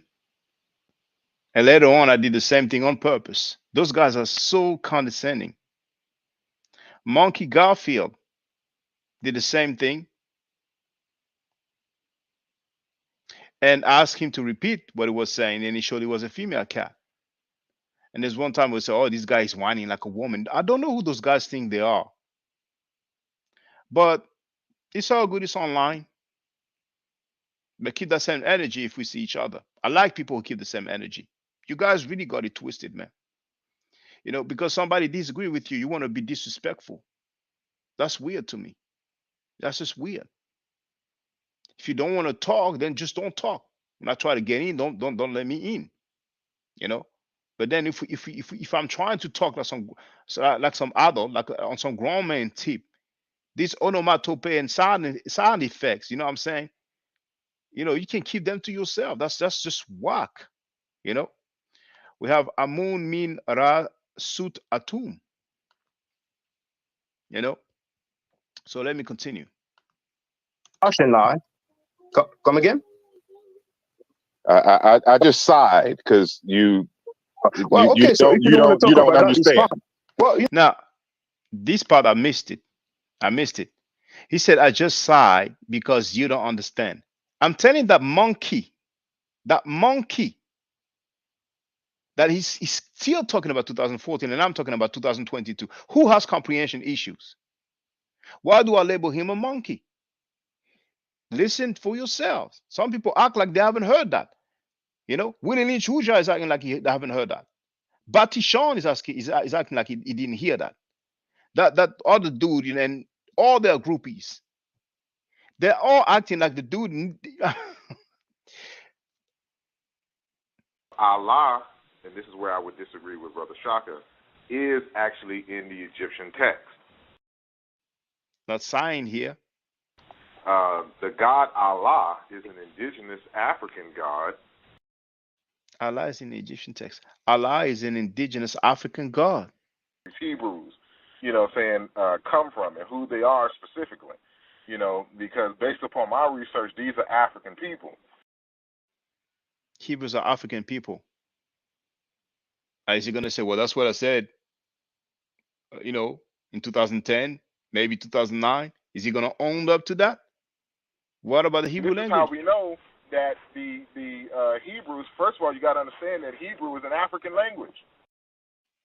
Hebrew is an African language. Then when you do a linguistic analysis, you understand that the Hebrew language is cognate with the Yoruba language. The Hebrew language is cognate with the Yoruba language. And he has a nerve to sigh and tell me because you don't understand. What is it that I don't understand? I'm talking about what the conversation we had in 2002, 2022, and the monkey is talking about 2014. Who has comprehension issues? Oh, a few weeks ago you said that. Oh, no, I didn't say that because what I said, that's 8 years ago, 2014. I mean, I ain't gonna, I don't want to go off, but at this point, it's just straight ridiculous. I never heard that talking point before. You don't understand. That's what you said a few weeks ago. What are you talking about 8 years ago for? Man, please. Anyway. I'm trying to talk diplomatically, like a grown man, but it seems like you forgot what you said this year. So I don't forget. I've been saying this for, what is this, 12 years now. Now you heard that raising the voice, he's doing that so often, man. He's doing that so often. But I'm using my mobile phone. I'm online. You know what I'm saying? When I have people on my platform, do you hear me, yelling, raising my voice like that? When people don't respect you, they talk to you some kind of way. But face to face, I really doubt that they would do that. I really doubt that.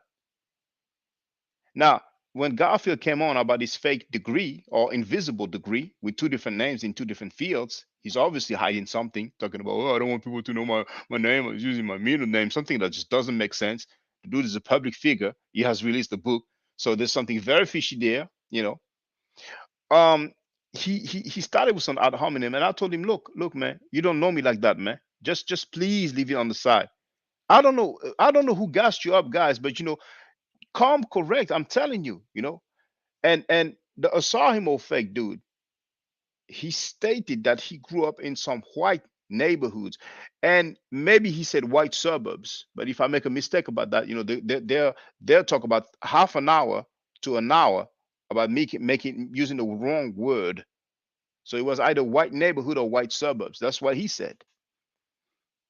And the funny thing is that at one point I was like, I'm wondering, something I was wondering. It seems like he doesn't have that much respect for his fellow kinfolks. See, people should know how to adapt. Like you have NOI members, they're not going to go to Saudi Arabia talking about this is Far Muhammad, this is Allah in the person of Far Muhammad, So I don't even think he's been around people who are not from white suburbs and he doesn't know how to act. He acts so condescending and like he's better than others, like he know it all. But you know, you can't be going on like that, raising your voice at people like that in normal life. You know, so it's like this is like a friendly advice. Some people will smack the fire at your face, man. You're gonna raise your voice like that. But it's all good, you know. I'm just saying. I'm just saying. I don't know. I understand you guys, you know, don't like me, but don't disrespect me. Don't disrespect me. There's no point doing that. When I get people that don't agree with me, I don't go and raise my voice like that. And you guys are making the pseudo claims that I've just played.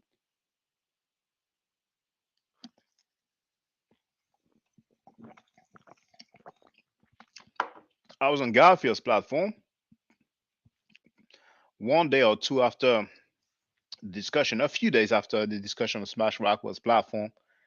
But now I understand Garfield, that monkey pussy, that the monkey pussy cat, female cat. I understand he did that on purpose because with the butler, I was kept on hold for like 40 minutes, you know. But when I was on Garfield's platform, you had the dude, Willie Lynch Wudja. The dude spoke for I don't know how long.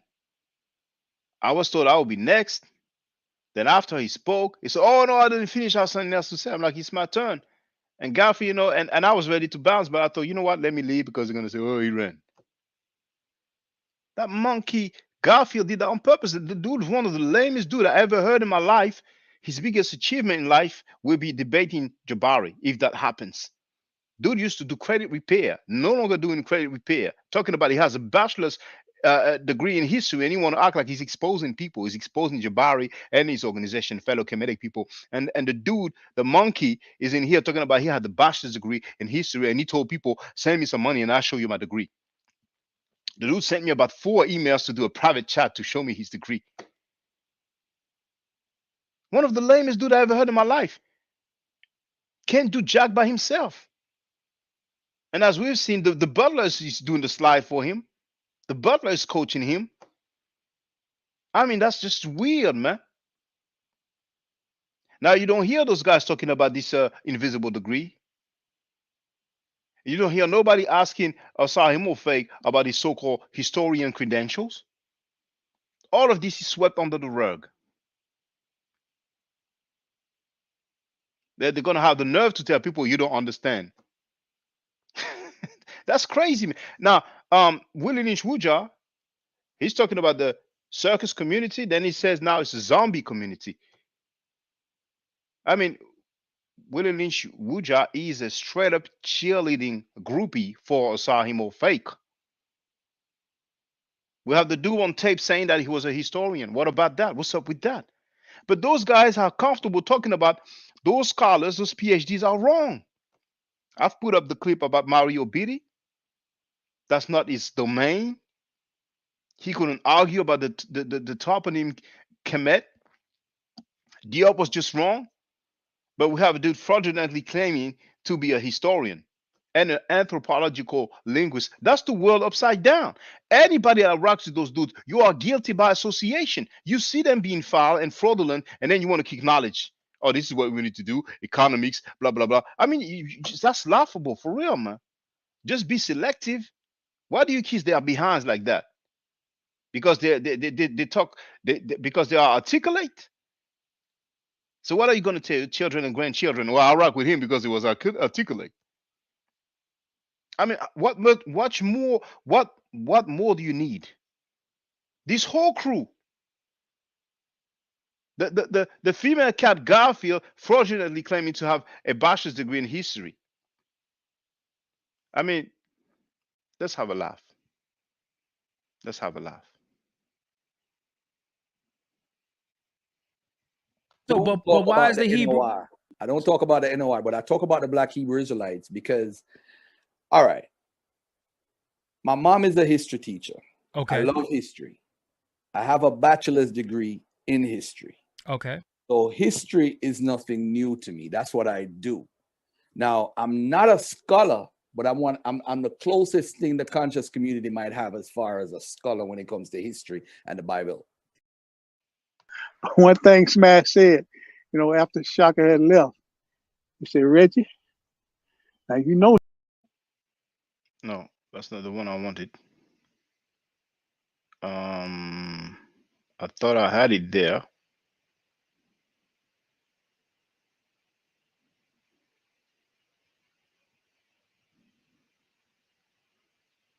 I thought I had it there. Oh, never mind. I can share it and play it. It's better to laugh about these things, man.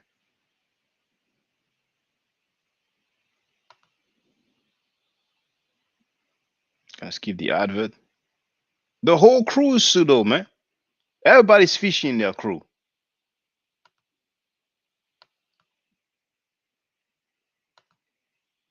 Now it's not even at the point where they are, like an analogy with the Titanic. It's not even at the point where they are about to hit the iceberg. They have already hit the iceberg.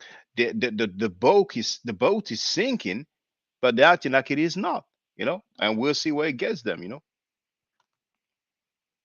Hey, Chris MVP Harris, but there we go. There we go. That's a video where we spoke, with Chef and Ankh.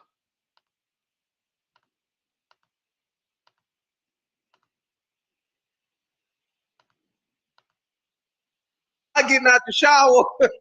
Hey, he just hit me up. I told him to stop on by and deal with you, Shaka. So you know. Yeah.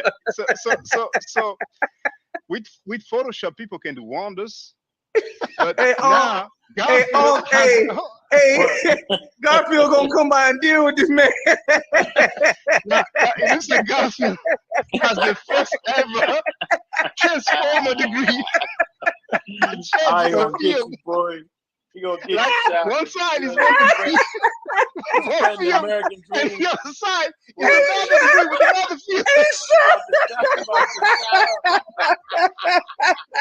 He has a double degree. All right, hey, he just sent me the screenshot. Hold on, he just sent me the screenshot. Let me come in through my computer before Garfield come on and do some Wu-Tang on your ass, Shaka.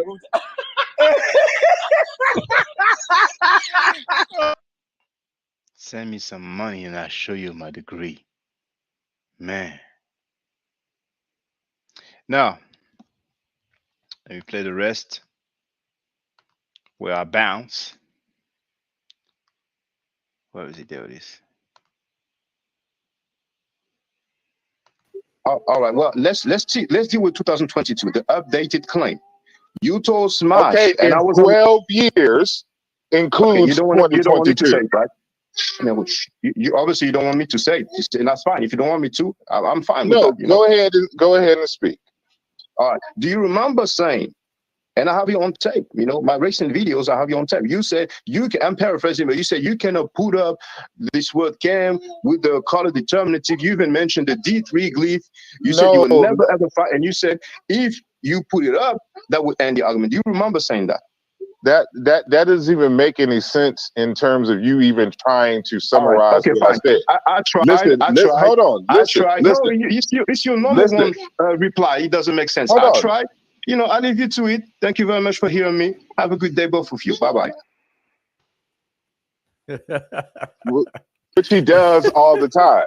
So that doesn't even make no sense. I'm citing myself here with the. Hope he's still here because I didn't even have a chance. I didn't Still even have a there. chance to get the bite. He's still there, but No, I wasn't still there, but I left. But obviously, the screen was frozen. He's saying I'm citing myself. I'm asking him about something he said this year, 2022. He's like, I'm citing myself. He's citing himself from 8 years ago. I mean, there's some terms I don't want to use, man, but this dude is a clown. The Sahimo fake is a clown to the best of his ability. I mean, this alone here shows you how much of a clown he is. This alone here. Not only that, but he hasn't done a reconstruction for Middle Egyptian. I understand. And I'm saying that is an incorrect and it's not a very good order of operations. So you're going to. I don't see a reconstruction of Yoruba in your work or a con. How would I reconstruct Yoruba and it's spoken right now? How does that make any sense to you? I have yet to hear this dude just state for the record that he was wrong with all the pseudo stuff that he has said. But he has a crew. It's fine. Good. They can do their thing and see how far it goes. You can see how far it goes. Now,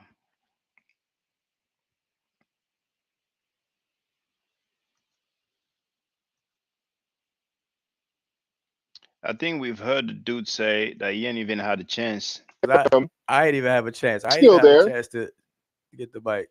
Yeah, that's what he said. I ain't even got a chance to get the mic. Now, he loves to be in protective custody, but he knows damn well that he can put up and talk with me. But it's better in custody, in protective custody. Like, I ain't even had a chance. Like, we spoke on Smash platform. I go on that platform, I don't get the respect. The dude is sign saying you don't understand, saying that doesn't make any sense. I mean, that's just ridiculous. The dude is the clown. He's a pseudo clown, but he has a couple of cheerleaders.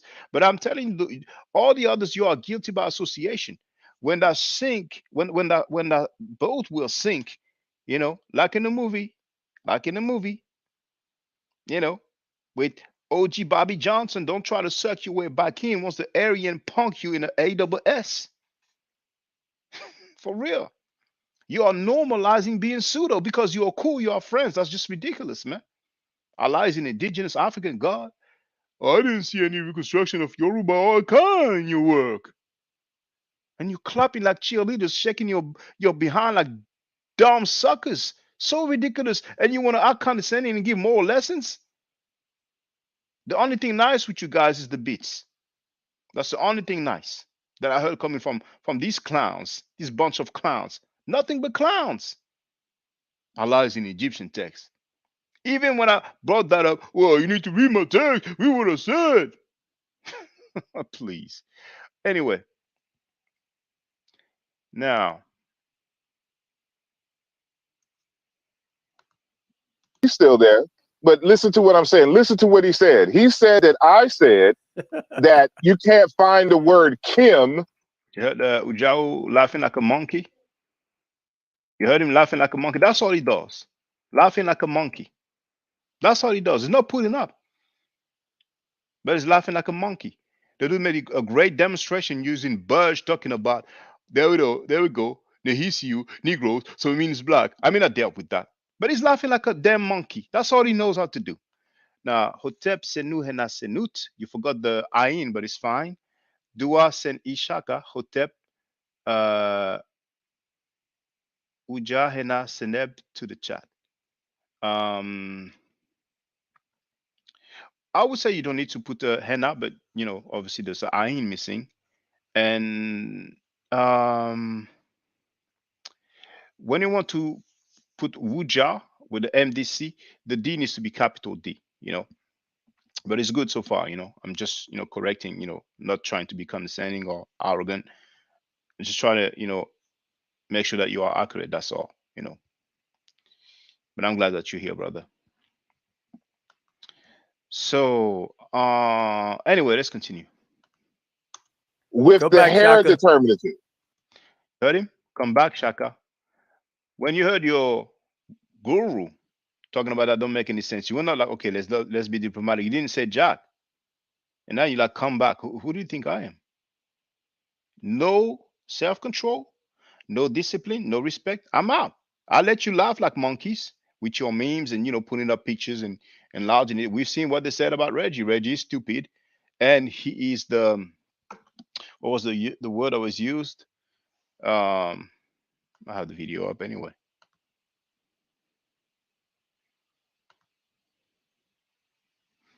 The incarnation of the Negroes who sold other Africans into slavery, and the lack of inspiration. I mean, this dude is so not original. Smash Rockwell put some music video and did some voiceover.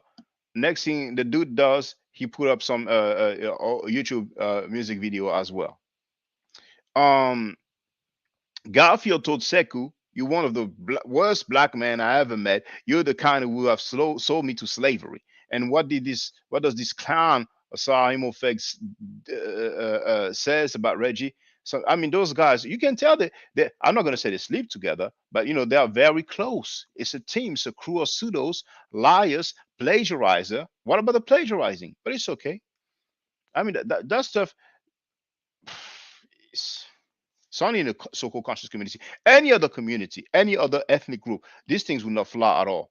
People will not clap for pseudos. They will not make excuses for pseudos. But hey, Allah is an indigenous African God. Allah is in Egyptian text. Hebrews are African. The Hebrew language is an African language. The Hebrew language is cognate with the Yoruba language. All that gets a pass. So let's continue anyway. Let's continue. And that doesn't make, I'm reading it. I have it on paper, me saying this. This monkey is reading from 2014. What is difficult to understand? I mean, brothers and sisters, is it difficult to understand that I'm addressing what this monkey clown or Sahim Ofek said in 2022, but like a dumbass, like as if he's retarded or he has psychiatric issues or hearing issues or memory loss, he's going back to 2014. Does that make sense to you? At one point, like I've played, even talked about 2010/2009. So now when people say something in the current year, they can have this escape route of saying, oh, no, I didn't say that because if you look like 8 years ago, that's what I said. Who has comprehension issues?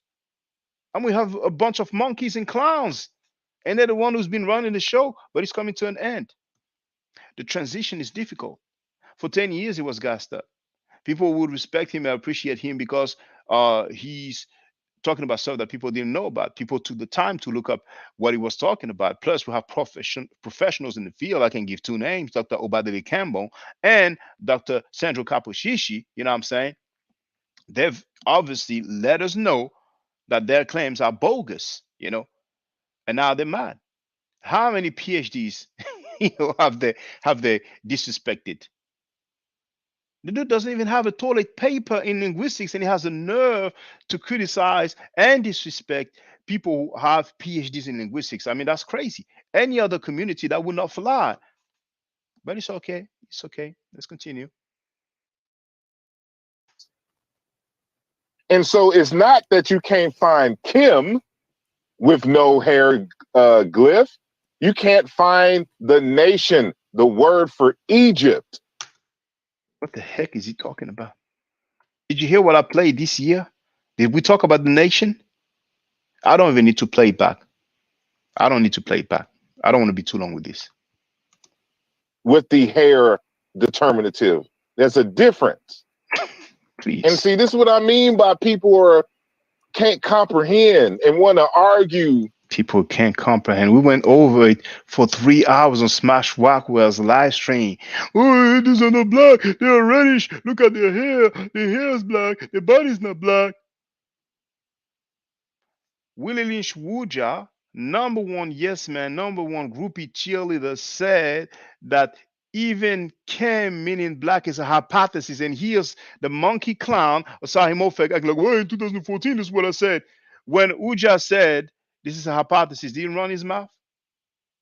So what's their stance? They're flip-flopping. They have 10,000 stance, 10,000 claims, and they pick the one that suits them depending on the argument. That's what they do. I mean, was it the Pope who said that Cam meaning black is a hypothesis? Or was it Willie Lynch Wudja who said that? Please, let's continue. Let's continue. That's just insane. Mythology. That's crazy. That's a crazy exchange. They're laughing like a monkey again. That's all he can do. Put up memes, laugh like a monkey. Now he's getting comfortable. He said, Reggie cannot touch him on the Medunecher. I mean, you can be skilled in the Medunecher, but the methodology is whack. The talking points are whack, and you will hear some talking points at the end. So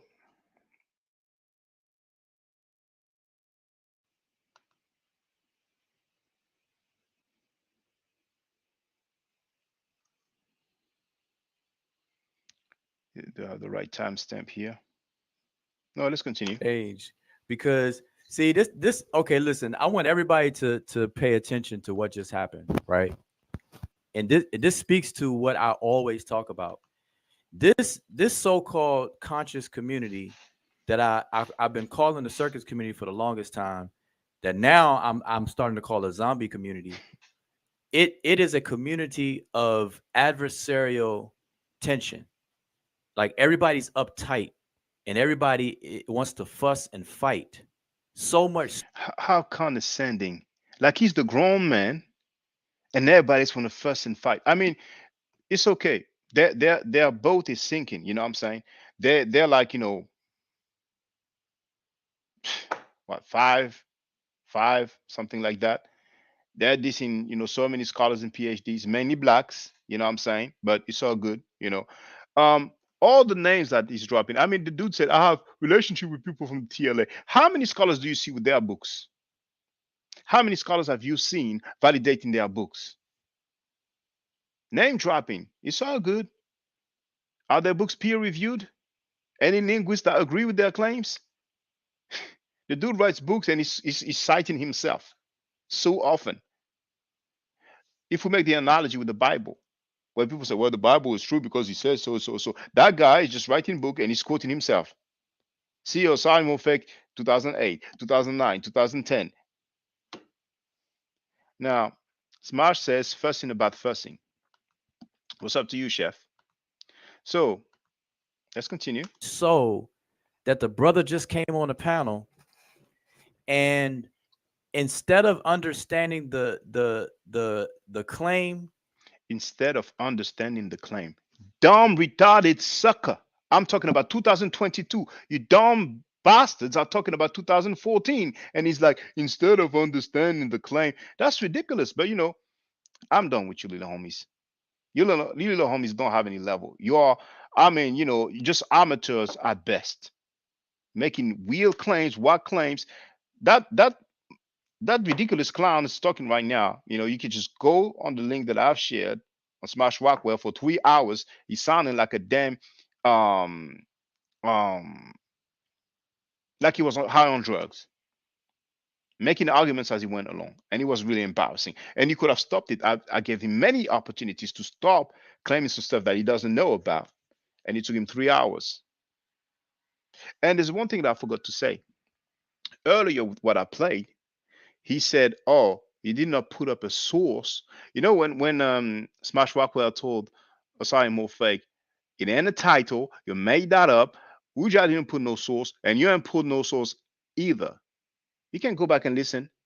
Then we hear the clown Uja say, "Well, you didn't put up a source to say that it's an adjective." You can go back, you will hear that. But there's gonna be another instance where I'm gonna show you what he said about the adjective. Flip floppers, those guys are. I mean, just ridiculous. I'm telling you, man. But people, they sweep that under the rug. The chronology of the claim, the tenure of the claim, going all the way back to 2014, at least in writing, that was showed earlier, and the consistency of the claim, the brother would rather attempt to take a soundbite out of context just to argue. Out of context. I mean, you're just a monkey clown for real. It's so just a monkey clown out of context. Of course, it's out of context. Of course, that 3 hours conversation as well was out of context. I mean, it's a bit long, so it's going to be in two parts. We have Demar Milton. Now he wrote, the brother just came on a panel, and instead of understanding the claim, the chronology of the claim, the 10-year of the claim, now it's a 10-year-old claim now. How convenient. Oh, my claim is 10-year-old. My claim goes back from 2014. In 2014, did he say that Cam is a title? I mean, they're taking people for idiots. People are used to have groupies and cheerleaders. That's what they'll do. They'll just make up stuff as they go along, and the groupies and cheerleaders say, "Yes, yes, sir, yes, man." But you're not dealing with that right now. So they are so used to make up weird arguments, whack talking points. Now they're angry when they come across scholars in the field, so they are saying that those scholars are wrong. Diop is wrong, Obenga is wrong, Rikedi Amen is wrong, Dr. Kaposhishi is wrong, Dr. Obenga is wrong. I mean, dang. And the monkey clan groupies that follow them, they are cool with that. All those people who earn PhDs are wrong. But these little monkeys right there, they are correct. It's the same methodology as Walter Williams. 10 year of the claim, going all the way back to 2014. 2014, if he said that Cam is a title, please show it. Just a few weeks ago, this monkey clown Wudja said that Cam after a name is a title. That's what he said. So we are taught about the consistency of the claim, but the brother will rather attempt to take a soundbite out of context. Of course, they have to say it's out of context, just to argue, to fight, then run. Did that sound like I came over there to fight and run? Condescending. Those guys are acting like they're the elders of the community. Well, you guys are fighting. You guys are fighting. When you said Reggie was stupid, was that arguing or fighting? Was that legitimate? Please. That's just ridiculous. That's just when I mean, you have the stuff in the heat of the moment, and I know I have to, walk on eggshells because they're gonna say, "Oh, he's belligerent. Look, he's here looking for trouble." So I try to chill. I told the dude, "No, you don't need to read it." He's still reading it, raising his voice. And in the first place, I came talking about 2022, but they're going to talk about people having comprehension issues. He's the one who has comprehension issues. He's the one who's being disingenuous. But it's all good. We'll see where that gets you. I don't think it will get you far, but So now, so from now on, when you deal with what someone claimed in the current year, you're supposed to address what he said all the way back to 2010. That's a new rule now. It's a new rule to avoid some logical fallacy. It's a rule that they made up, just like the grammar rules that they make up, and that's why they are nicknamed the Magic Metal Nature Dudes. You're supposed to address all that was said in the last 12 years. Now, isn't that talking point straight insanity? Just to fight and then run. And I'm going to call it run because he did that last time. I'm glad he said that. I'm so glad he said that. So, oh, snap. I'm going to show you something. Destroy those guys. You destroy their arguments. Oh, you run. 3 hours isn't enough.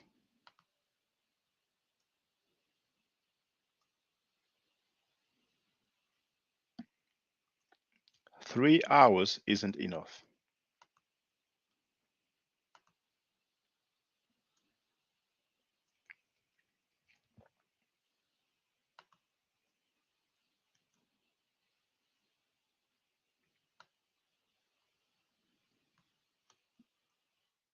Once again, I'm sharing that video that is on Smash Rockwell's channel entitled Black Egypt, Ancient Egyptians Calling Themselves Black.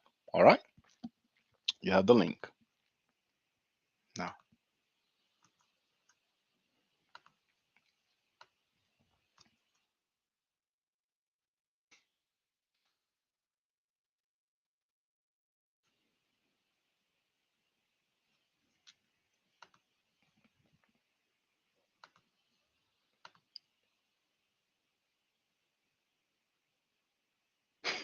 Big wrote, it feels like you're calling emo fake the Donald Trump of the conscious community. No, Donald Trump is on some paper. That dude is very angry because they have low sales of their books, and that's why they, trying to do the shock value, trying to attract attention, trying to deal some people to try to come up. And they always say, read, read, read, read, read. We heard Dr. Jahi Issa, where he asked me, have you read any of that guy's books? And I said, no. And he went, see, this is what I'm talking about. Well, this is what you do. You go on academia.eu and you go, man, get out of here with that whack stuff, man. Please. Who do you think you talk to? Your book is whack. Your claim, the methodology is inexistent. Linguistic acrobatics and linguistic gymnastics, and the guy has the nerve to come and oh, this is what I'm talking about. Let's just go in there and read this book. Nah. He tried to be condescending with Shaka Amos, and Shaka Amos almost, destroyed him, and Sinetta had to come to the rescue. I mean, those guys, I don't know where they grew up. I don't know what they're thinking, but sometimes people get some reality checks. That's what I'm saying. Have you read that guy's book? No. This is what I'm talking about. First, you have to read that particular book about the origin of the word amen. And then they ask you, I've read that guy's books, any of these guys' books. So you have to read other stuff now. That's the academics. And that monkey clown, Asahimo Fake, who said that he's a historian and an anthropological linguist who has plagiarized several books, he's part of the team. Due diligence, don't worry about plagiarism, is cool because we are struggling with our journal, we're struggling with our crew, so we let all that slide. But we're gonna call other brothers and grandstand and tell them that they need to do due diligence, and this is what they need to do. They need to read such and such book. But the guy who plagiarizes, we don't hear anything at all. We don't hear anything at all. He was on Sinetta. I didn't listen to the whole thing, but I scrolled and I came across it. And from what Jabari was saying, he said some words like, hey, there's a debate going on, so you have to take it, whatever, whatever. But then Jabari was like, but about the sperm count and all the stuff. Oh, I wasn't privy to that. That's your crew, that's your team. You don't know what they're saying. I mean, Garfield is not his crew, it's not his team, but I mean, it's okay. But he's gonna tell me, oh, you don't have a clue when you talk about. It seems like I am the main one who wrote whatever, who wrote the response, who's calling radio broadcast. You don't have a clue. He came to make a great talking point. You don't have a clue. Dissecting words and doing linguistic gymnastics and have the nerve to tell people what they need to do. Why don't you just admit? And actually, they have admitted in their response that they made some error, that they were wrong. Write another book or update the book. But don't be mad at people for not wanting to read some science fiction. This is science fiction that those guys are doing. But because they are black, apparently, then we're supposed to accept it. This is the Pan-Africanist mentality. I'm a brother. I wrote a book. You have to accept it. If you don't accept it, you're under the white supremacy. I mean, you might call that a shortcut. I'm not saying he said that, but I'm talking about the mentality of Pan-Africans. If your book is whack, it's whack. I'm not going to accept it because we have the same skin color. Please. I mean, but it's okay. So,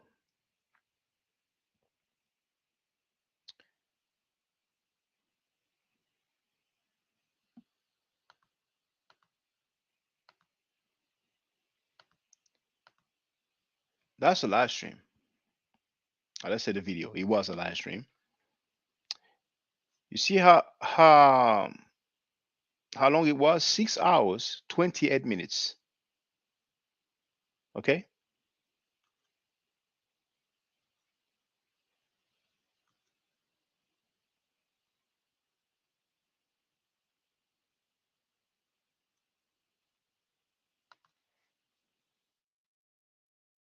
Now at 2 hours, 47 minutes, that's when Smash opened the chat after he went through plenty of attestation from the TLA. We have Chuck Morgan. How you doing, brother? He went through plenty of attestation from the TLA with translations of the word chem. And most of the time with the I6 glyph, because those guys are smart. Oh, we have plenty of chem. With the I6 glyph, most of the time was black. The Germans, many times they will put black man. They might put man in parentheses. They might have not. You can go and check it, So I was listening to this live stream for about 1 hour before the chat was open. All right. Now,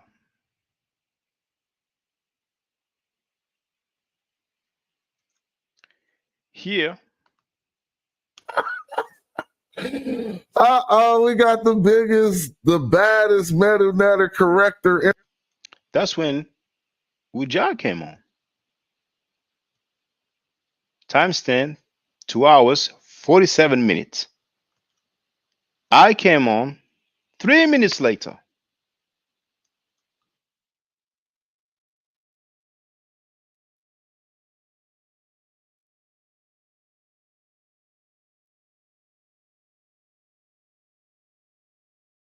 The timestamp 2:50:01. Blackman's book. Boom. You know, we could walk through the whole thing and read what I they were joined the saying. There's some conversation. other books. All right. So that's before 3 hours. Now look at the timestamp where I'm telling the panel that it was 6:50 a.m. and I'm gonna bounce. The timestamp is 6 hour 11 minutes and 8 seconds. 6 hour 11 minutes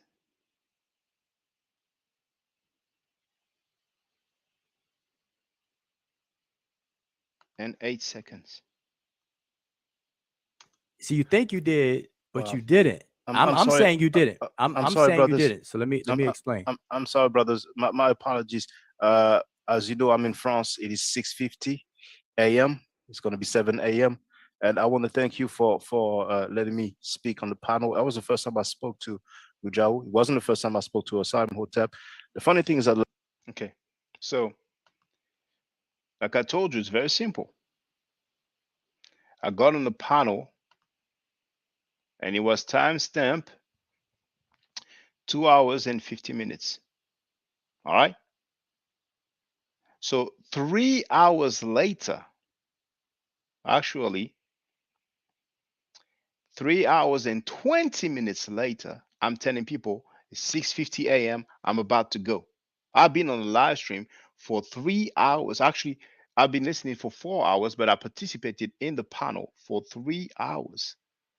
And if you care to have a look, even if you don't listen to the whole thing, but you scroll, you will see that I have my daughter sleeping on me. Sometimes I will have her around my shoulder. Sometimes I will have her on my laps. You know, and I was leaning against the baby crib, and Ujao's chick had the nerve to label me a baby crib scholar. He talked about, this guy is inside of a baby crib and all that. So I had to put a smack down on that Twitter finger lady, you know.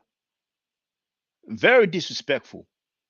The lady is a moderator, and that's the kind of statements that she made because I destroyed her dude. I destroyed her boyfriend.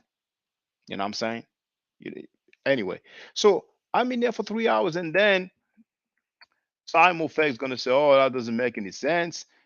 He said it first. I played it earlier. I said, "No, let's stop with that. Let's keep it respectful." And Smash tells him that's been the argument this evening. But later on, he's gonna say it again. So I'm like, okay, I'm bouncing. I told him, "You're a fraud.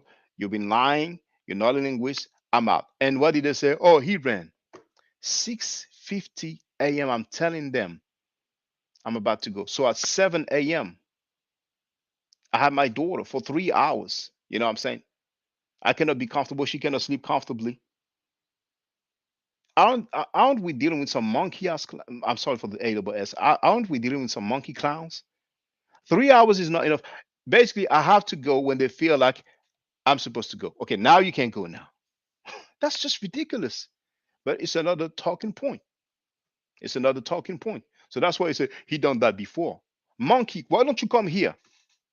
Why don't you come here? Pull up, you monkey clown. You and your guru. Both of you can come at the same time because without one another, you guys are weak. So both of you can come. Talking all that stuff. You're clowns.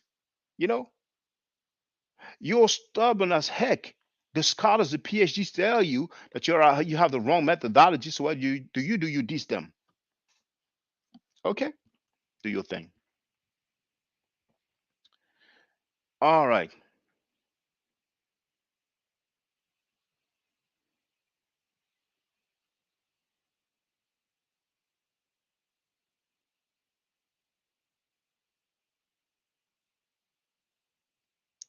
Now, listen to another talking point here.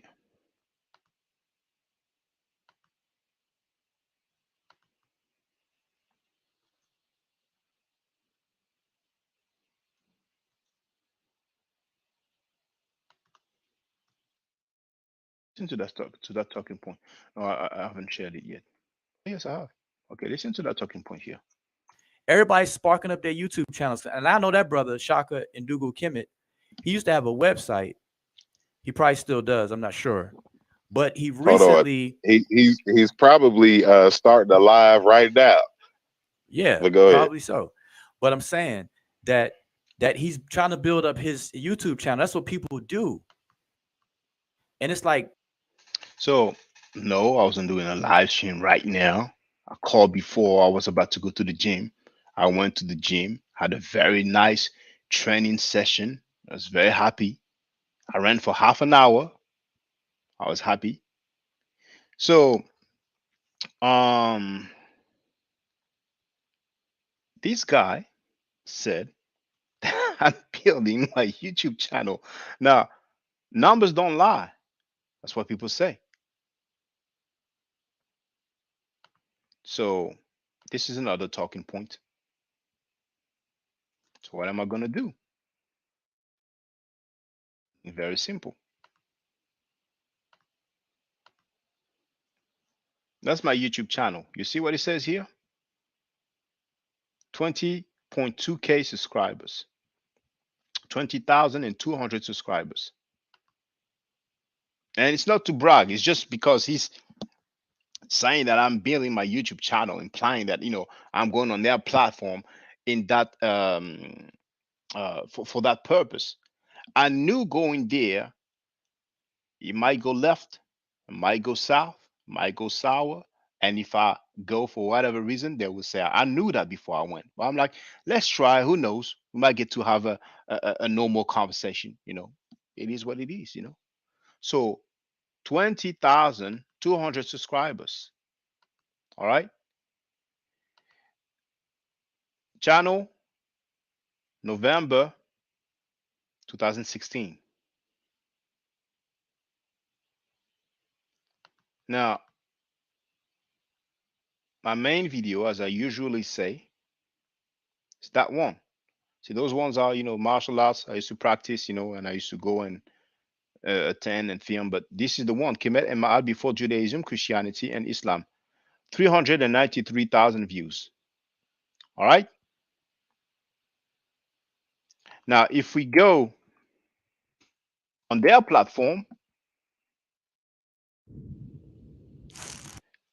2,700 subscribers. I have 20,000. Since when? November 1st, 2015, a year before me. Me was November 22.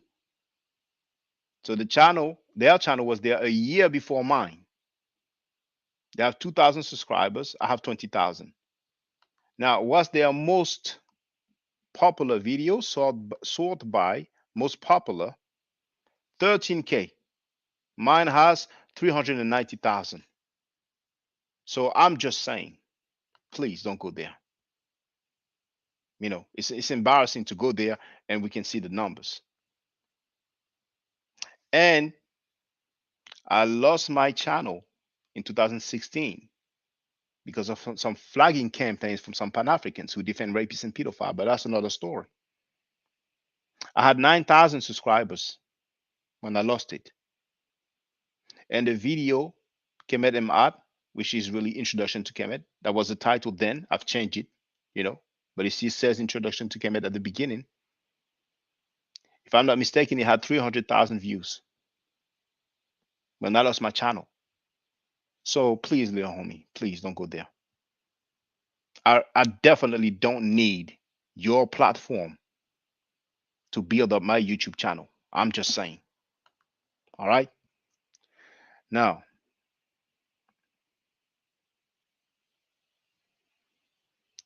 I want you to hear that.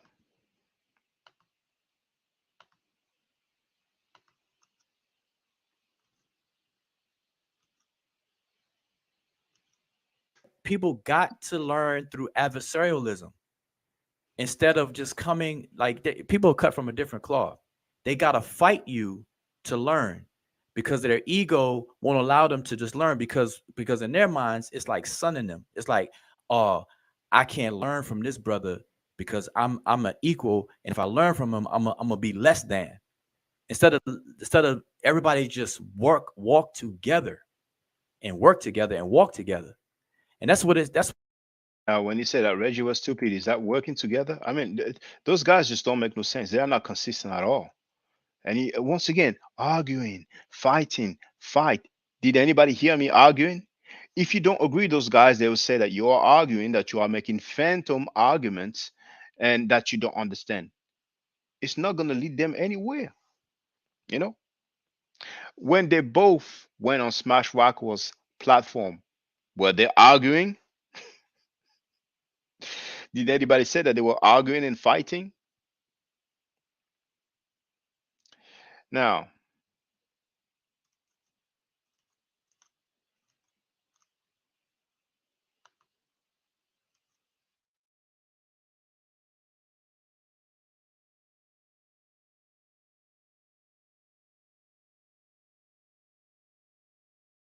That's what it's like. So here you are, live, talking, and you're telling the brother what you said in the past and what you're saying right now, and he still doesn't accept what you're saying out your own mouth and want to put the words in your mouth. Just isn't that a monkey ass? Isn't that a monkey clown? And they usually do that. They pick one thing that somebody said, like they try to do with Onk, like they did with Onk, not what they tried to do with Onk, allegedly saying that, they said that Emboli's the first one who talked about. I mean, I don't want to paraphrase them and say it's wrong, but regarding the Negro Egyptian, they went on and stretched it. You know what I'm saying?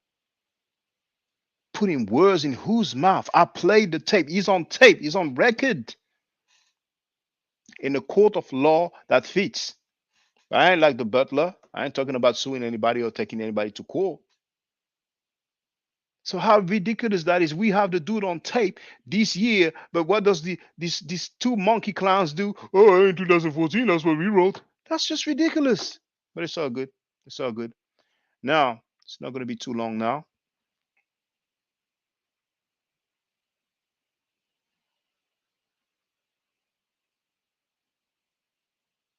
This one, listen to this one.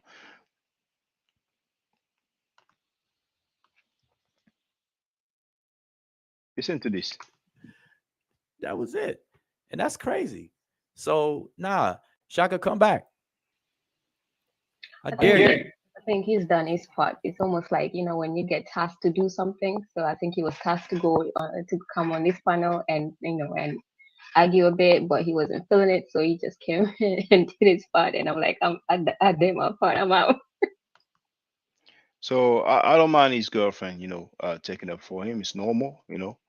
But the dude says, Shaka, come back. I dare you. Practice what you preach. You come and holler. That's just ridiculous. I dare you. What are you talking about? I moonwalked on you for 3 hours when we were on Smash Rockers platform, and you're still salty about it. Now you're like, come back, I dare you. Aren't you a grown man? What is stopping you from coming here and talking? Even if I disagree with you, even if I might not like you for being a condescending, lying, disingenuous pseudo, I will be respectful when I engage you, like I am with everybody that comes on my platform. And I'm sure he knows that, but it's okay. They want to stay in protective custody. It's fine. But when the dude is being, condescending, arrogant, disrespectful, you don't say jack. You don't say jack. You know, I had some time when he was getting heated with some brothers, and I intervened. You know what I'm saying? But after I bounced, Shaka, come back. I mean, what do you think this is like? You think I'm gonna bounce and then I'm just gonna come back to make you happy? I mean, you're out of your mind. So the his girlfriend said that um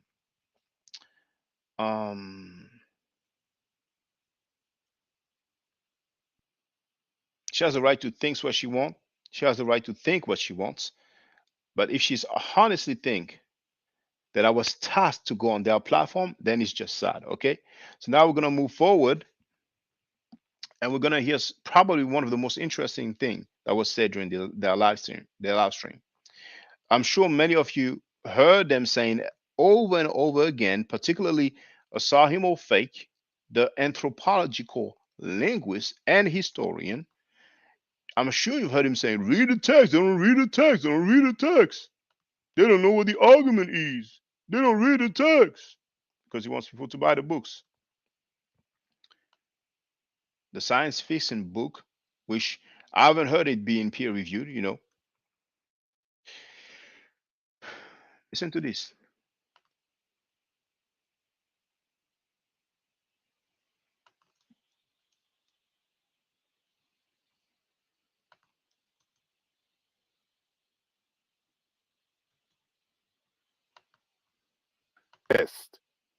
Meaning that you're going to have to come with some serious scholarship to rebut and to falsify the arguments made in there.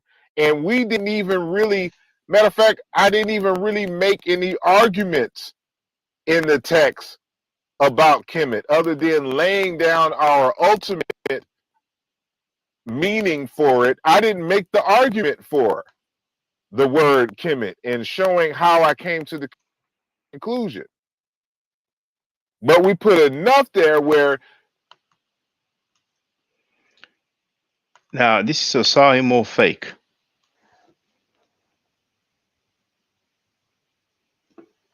September 18, Sunday, September 18, 2022. And he said, I didn't even really make any arguments in the text I've put in twice, in the text about Kemet. I didn't make the argument for the word Kemet and showing how I came to the conclusion. Some people talk just too much. They talk too much, and if you quote them, they're not happy and they say you don't understand. Sahim Ofek himself said he didn't really make any argument in the text. They are pamphlet, less than 100 page. And you can even hear him say those were just our notes. They probably came up with it because they had that ASCAC situation and they were trying to capitalize on it.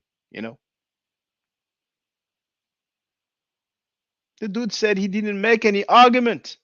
And he keeps saying, those guys don't know what the arguments are. They're making fancy arguments. They don't read the text. So him saying that lets you know, brothers and sisters, you don't even need to purchase their pamphlet because he did not really make any argument. He didn't make the argument for the word Kemet and showing how he came to the conclusion. Him and his groupie Batishan and all the other people, how did they come to that conclusion? What's the methodology? How did they come to that conclusion? It's sad, man. It's just really, really sad. What's really good, it's really sad. He said it himself. Now, he probably will say, well, no, that's not what I said because in 2014 I wrote, that's going to be difficult. Now we're going to deal with the adjective. You heard it earlier what he said. He told Smash, and when I say earlier, of course, that's it's this year though, it's not 2014, but you can go back. He told Smash, he didn't show any source, said that it's an adjective. All right, so listen to this.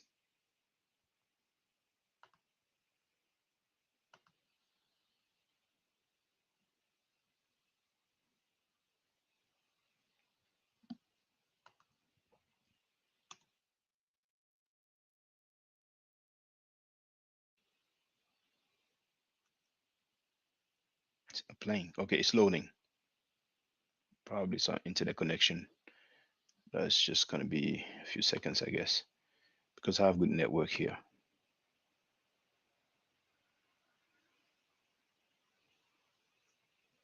You can see use my mobile phone's internet, but I think there's enough bars, so it should be okay. I think it's temporary. It's lasting though. Let's try again. Okay, well, I'll use my mobile phone stuff. It will probably appear like my screen might be frozen for a little while. Oh, now I have all the bars now. Okay, you know what? I'm gonna refresh. It's gonna be better. I'm gonna refresh. T10. I have. Yeah, I see it's better. So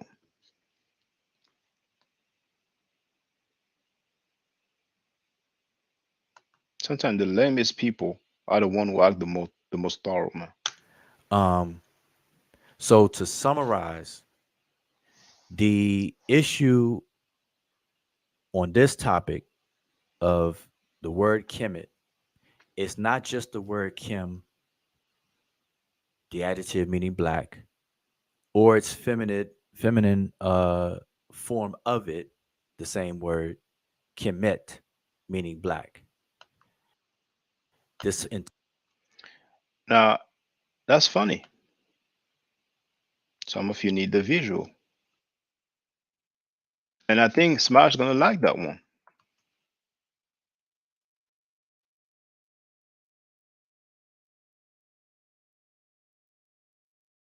He probably went to some grammar books and is like, okay, I have to change my stance now. Willie Lynch Wudja said the issue on this topic of the word kemet is not just the word kem, the adjective meaning black, or its feminine form of it, the same word kemet meaning black. The adjective meaning black. But you heard what he said earlier. But they're going to say their stance has been consistent. Big wrote they really thought circular arguments would read my book, listen to what I said. You don't understand the argument. I didn't make an argument. Integrity is missing in those dudes. They don't have any integrity at all. I mean, both of them have plagiarized and have the nerve to talk about it. But it's okay, man. I'm not gonna, waste time. I try to dialogue like a grown man, but some people will say, okay, I was wrong, but others don't know how to say that. So it's okay. Now, William Shuja said he never lost an argument, so you can tell his mentality. I guess he wants to keep his undefeated track record in never losing an argument, so he'll say anything. So,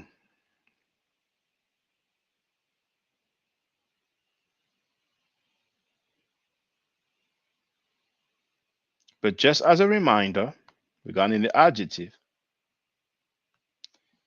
just as a reminder,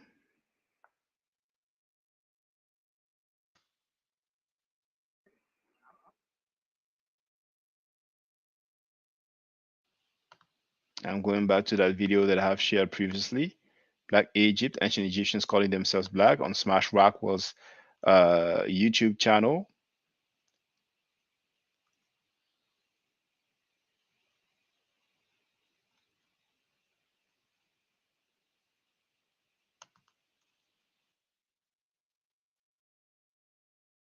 But all right, so we then don't have to keep bringing that up. Okay, but what do you say the title is there?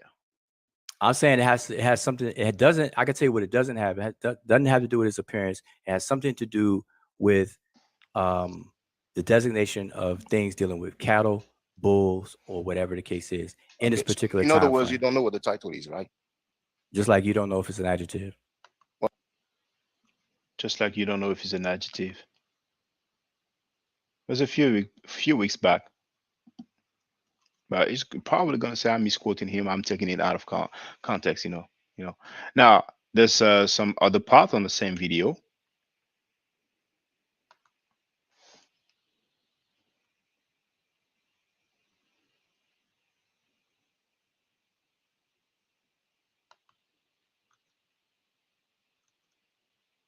But my point is that you didn't really answer my question of, you're saying it's an adjective. You're saying it's a descriptor of the person.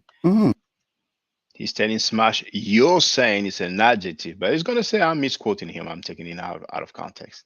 And I asked you, how do you know that?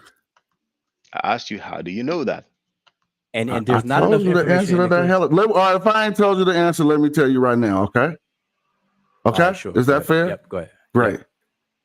First, primarily, it is because the scholars who've done the work, grammarians, conclude that Kim is in the adjectival position on that name. Okay, show me that.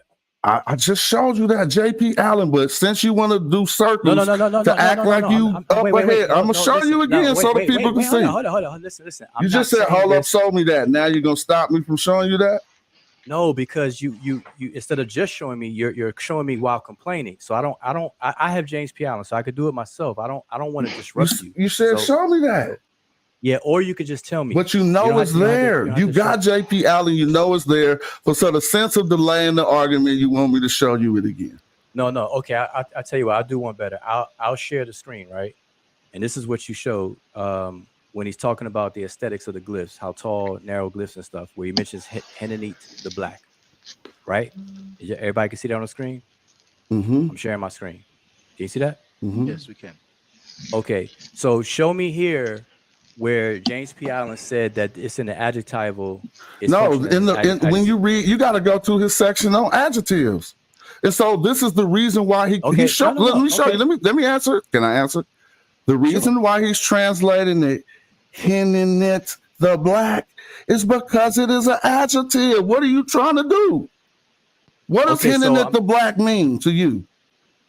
Okay, so what? But let's go back to my question because I have it here. Wow, I just answered that question.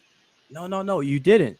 So you think you did, but you didn't. I'm saying you didn't. I'm sorry, saying brothers. you didn't. So let me explain. I'm sorry, brothers. My apologies. As you know, I'm in France. It is 6:50 a.m. So the time stamp right now is 6 hours 11 minutes, and I'm telling them, it's 6:50 a.m. But you heard that whole argument. Wudja arguing about Cam not being an adjective. All right, that was before, but you heard what he said today. But he's probably gonna say, I'm misquoting him, I misunderstood, I'm lacking comprehension. I mean, that whatever, it's all good. We're used to their claims now. So something noteworthy coming up right now.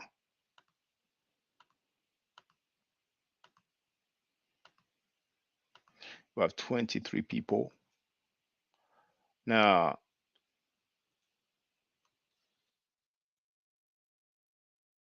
that's what this whole conversation has been about.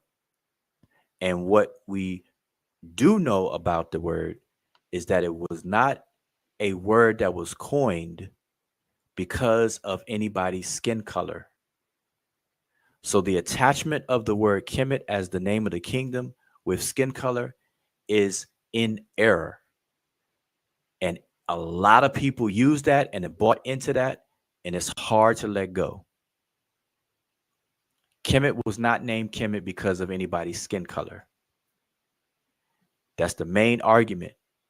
And that argument was implied and advocated by our late and great Sheikh Anta Diop. So just for the record, they're going to say I'm misquoting. He said, and what we do know about the word, and he's talking about Cam, of course, the I6 glyph, is that it was not a word that was coined because of anybody's skin color. They're going to say, oh, no, I didn't say that because in 2014, my guru wrote.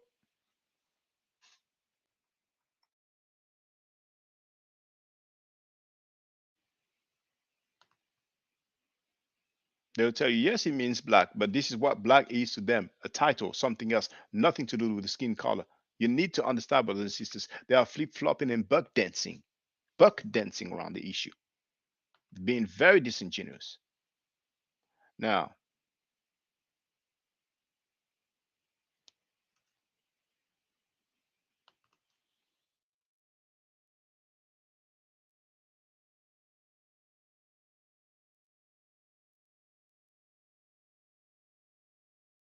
none of that. On top of all of that, it is an anachronistic error to retrofit our modern social construct of race, of our racial categories, backwards on people of antiquity. So the entire argument of the ancient Egyptians being black by race is erroneous. It's stupid. It's retarded as well. Because those ancient people never organized themselves based on our modern racial classification system. They didn't do that. So to try to call or identify the Egyptians as black coming from our modern conceptualization of these classification systems is just bogus. There's no way around it. Then you got people who try to move the goalposts and sidestep that bogusness by saying, well, if the Egyptians were alive today, wouldn't they be considered black and this, that, and the third? Again, admitting anachronism, because you're taking something out of their time zone and either bringing it forward to ours or taking ours and pushing it back in the past. You can't do that. The Egyptians were not uh, in any racial category that we have today. Black, white, purple, brown, oceans Pacific, or whatever the racial categories we have now. They were invisible. They're not. In fact, was very interesting. They were see-through. And this is kind of crazy, is that according to our modern social classification system, modern Egyptians are actually considered racially white. Modern Egyptians, are we talking about that? He's talking. And if you don't believe me, go look at the requirements on the census records for people from North Africa, Egypt, Libya, Algeria, and all those Morocco, Mauritania, all those North African countries. When those people relocate and come to the United States, they are required to label themselves as white. They put themselves down as white. Modern North Africans, modern Berbers. Go look at it. What does that have to do with the ancient Egyptians? That's the talking point. Ain't that crazy? And that crazy? Yeah. And that crazy. Please. Great so talking point. If people are going to play the race game and do that anachronistic shift, then the Egyptians, if they were still alive today, they would label themselves as white. I'm going to tell you why. Because white as a social classification is at the top, is the top class. The ancient Egyptians were elitists. The ancient Egyptians looked at white is a top class according to who?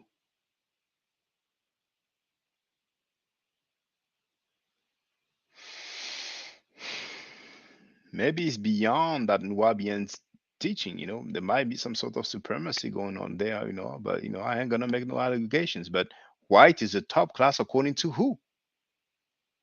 According to 2022 standards? Or 1750, during the time of the transatlantic slave trade. them and thought of themselves as all that and a bag of chips. The ancient Egyptians, as a prideful nation, would never see itself as a bottom caste, as a collective, as a whole. Now, within their nation, they had a hierarchy. You had the king, you had the vizier, you had the overseers, and so on and so forth. So you had your hierarchical system within the nation, but as a collective nation, as a whole, Egypt was very, very powerful. Kemet, Tawi, Simatawi, Canoe, whatever name you want to choose, whatever time period you feel comfortable in, Egypt was very, very powerful. They would not see themselves as beneath anybody else. And that's the guy who talks about, people doing anachronism. Talking about the ancient Egyptians with our modern day standards. I mean, he said that the white class is the top class, so, and you see, Big Road, that's the Moorish teaching. It sounds like Moorish teaching to me. Now, earlier, Big Road, Dr. Richard King, in his book, The African Origin of Biological Psychology, says Cam meant not just black, but specifically melanin. Melanin in African people is black and brown.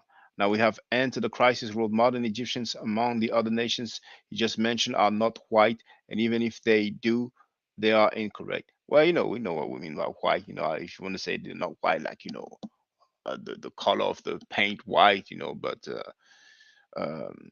pale skin, if you prefer, they got that from Black's Law Dictionary. Oh, well, he might not address that, because they're gonna say, "Oh, those guys are first in the fighting."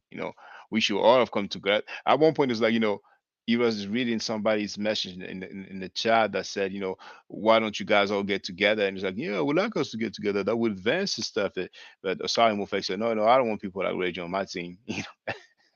But oh, there is Pan African Designs and Apparel. I don't know why anyone would listen to them at this point. Well, they have their groupies, but I'm kind of done. I'm kind of done, and that's just so condescending, so arrogant, so disrespectful, so disingenuous. They are lying so much. They have plagiarized before. They never addressed it. You talk about what they said today. They talk about what they said. I mean, this year. They talk about what they said 8 years ago, and even going back to 2010. That's just weird, man. But listen. That's the last quote, by the way. So in a few seconds, it's gonna be over for me. And then if some people want to get on the panel, then they can. Those 9 bows were 9 bows for a reason, and they wore them under their feet for a reason.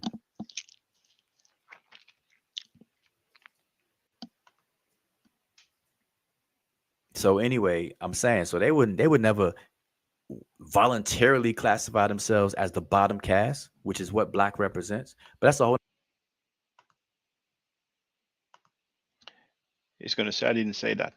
He misquoted me. He took me out of context. So they would never, he's talking about the ancient Egyptians, so they would never voluntarily classify themselves as the bottom caste, which is what Black represents. So he probably talks about the Black Law Dictionary, but it sounds like some Moorish doctrine to me. White is the top class according to who? According to who? According to who? What rule is that? Because that's not magic meta nature rule. So what rule is that? Which law is that?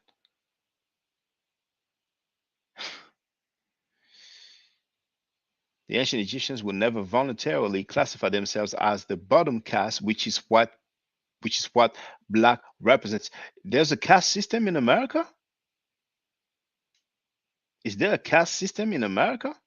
I heard about a caste system in India, but I never heard about a caste system in America. Black Egyptian wrote, Wu had a book club, and the book they were reading had the story in it where an Egyptian came to America and had to sue to be classified. I heard about that story, to be classified as Black. Initially, they made him white, but he knew he was not. Presume he meant to write not at the end. I read about that. At one point, people came from Egypt. They're like, there has to be a white person. So I heard about that. But what is that? Is there? What I'm focused on right now is when he says that white is the top caste. What is he talking about? What is he talking about? And then when he says that the bottom caste is Black, what is he basing his argument on? Is that the law in America? Is it written in some law in America? I heard somebody say that the 3/5 of a human being hasn't been abolished. It's probably no longer practiced, but it hasn't been abolished. You have some strange laws in France that actually haven't been abolished. Like I forgot if it was in a particular town or area in France, but like women were forbidden from wearing trousers, and some people were saying that this law has not been abolished, but it's no longer applied or practiced. But I'm just curious. So there's 28 people online. I'm just gonna get something to drink again. How many likes do we have? Hold on. How many likes do we have? Well, okay, I can unshare this stuff anyway. So we can unshare this. It looks like you, Shaka. And Big Road, yes, there is a caste system in America. See Black codes. Please share it with us. Please give me some link. Give me some quotation. I wasn't aware that there was a caste system in America. That's new to me, and I'm willing to learn. Big Road that the brother came from Simo Tap. I don't know what Simo Tap is in NY, so it might be a place in New York. Zata the Magnificent wrote, is there any basis for color class in Egypt? Do you mean modern Egypt or ancient Egypt? But I'm not aware of any such thing for ancient Egypt or modern Egypt. Enter the Crisis wrote, yes, unfortunately, there is a caste system in America as well as South and Central America and the Caribbean. No, I'm talking about legally, something that's written. I'm not talking about, like, let's focus on America first. So, um, so black codes are, hold on. The black, are you talking about the black code during the time of slavery?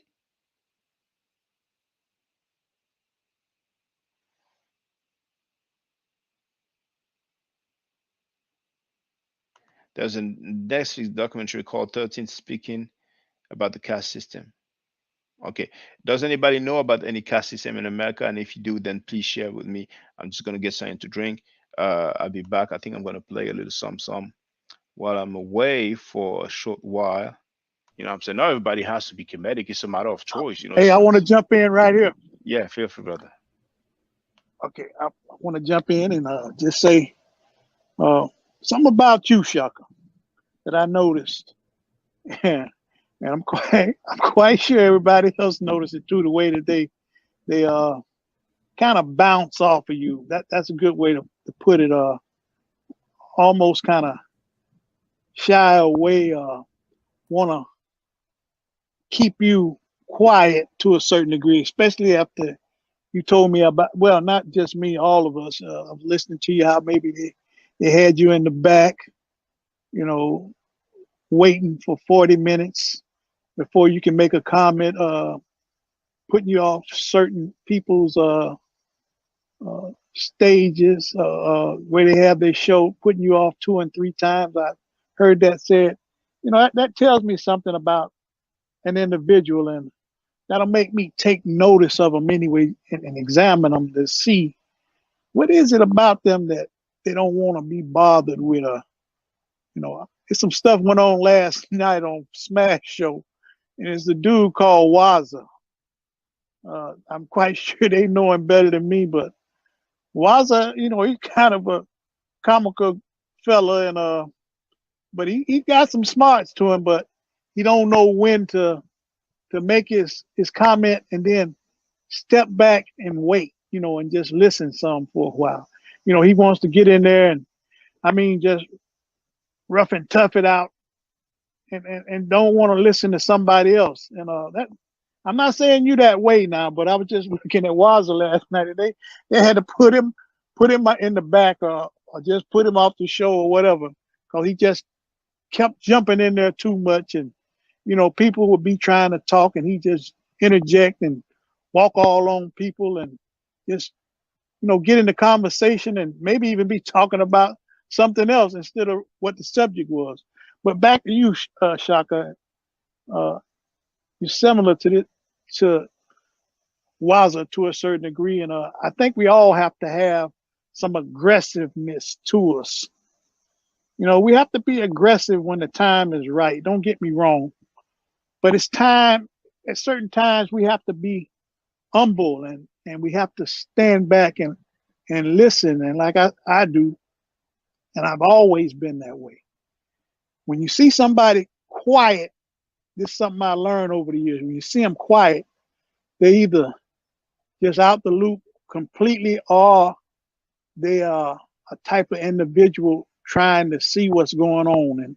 And that's how I am. I do, and I can speak when the time is right, especially when I feel like it's necessary. And especially at my time and age now, I'm more the type to keep you in line or maybe keep you directed right. And I think that's the elder's job.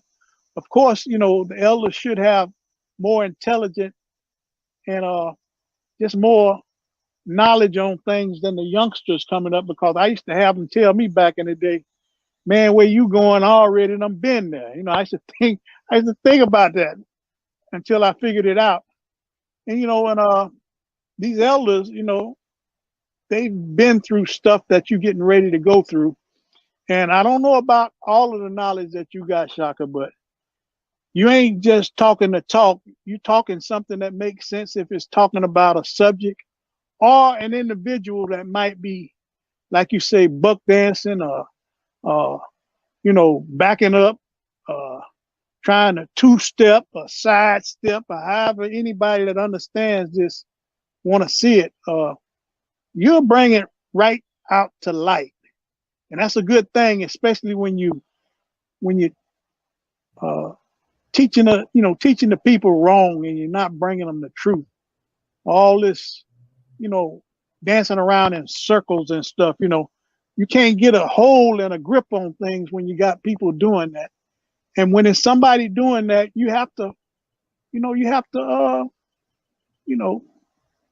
bring them to the forefront and say, you got to confront them. Hey, man, this is what you're doing right here. It's a little something that's right, because you were saying this the other day, and now you saying something a little different.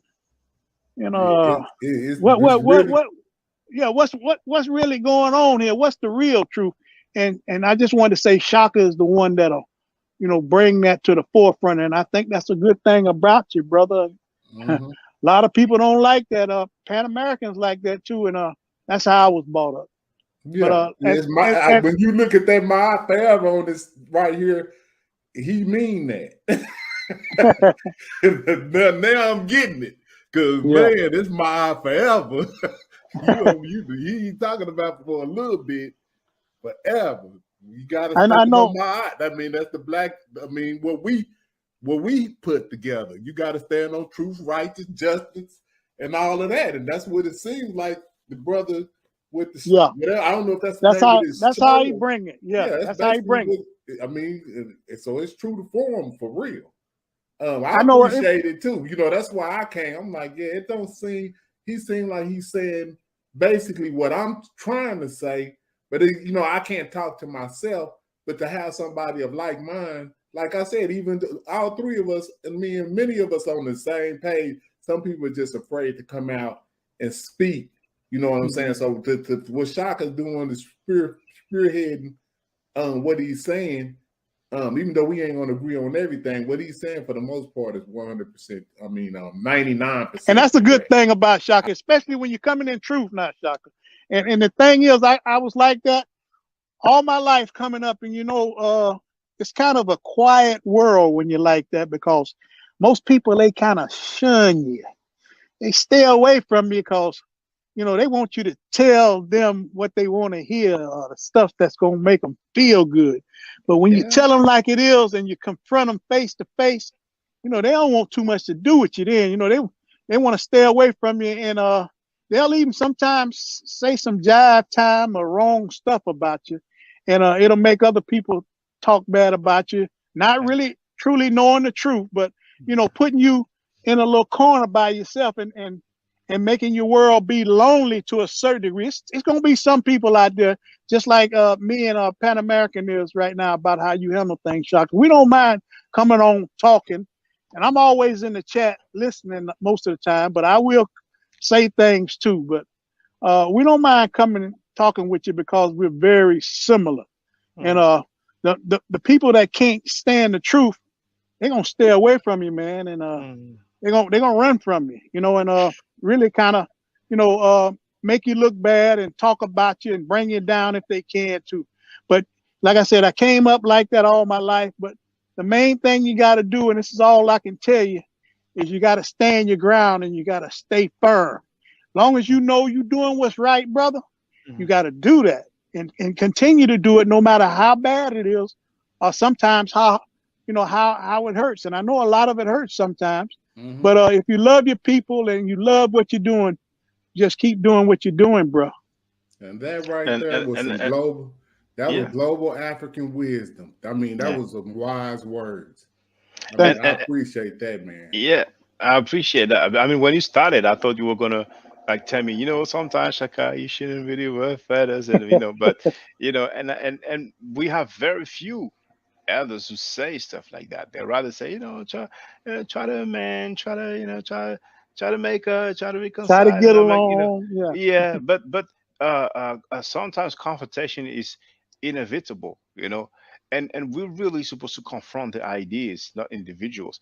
I mean, there's some things that I've said in response to what they've done, which was total disrespect. A moderator invited me to come on the platform. I went on the platform, and because someone wouldn't talk to me, I waited. And when I was waiting, I did not even realize I was waiting that long. It's after, then I made my response, and just counting the minute because I was like, I'm gonna get a chance to speak anyway. And then when I get on, I'm being kicked out 3 times, and the other dude. And also, when it just happened and I left because the guy's like, yeah, you're crying like a girl. We all grown, man. You have no discipline. First, I left. I was like, you know what? Just not going to address those guys anymore and keep it pushing. But then I was like, yo, they done that on purpose, man. That's a group Yeah. effort. I'm like, oh, it's like that now? Okay. But, and like I said before, in my response, I've said some harsh things. I tried not to use profanity. I'm not proud of the video, but I'm not ashamed of the video because don't start none, won't be none. You know what I'm saying?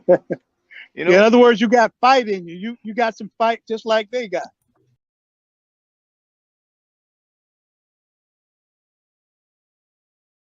One thing Smash said, after Shaka had left, he said, Reggie, now Shaka gonna go back and he gonna look at things and he gonna come back. He gonna have something to say about this. And Exactly. I was thinking the same thing.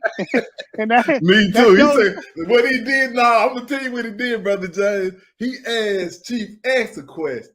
He just wanted to get him on record. He said, "All right, brothers, I'm gone. Y'all have a nice day." As soon as he said that, I said, "Already, he got all he need. He finna go do it. Finna do his homework and Yeah, come finna back. go do it. Right back in just a minute. Just give me a minute. I get y'all when I get off work, brother. Y'all have a great day."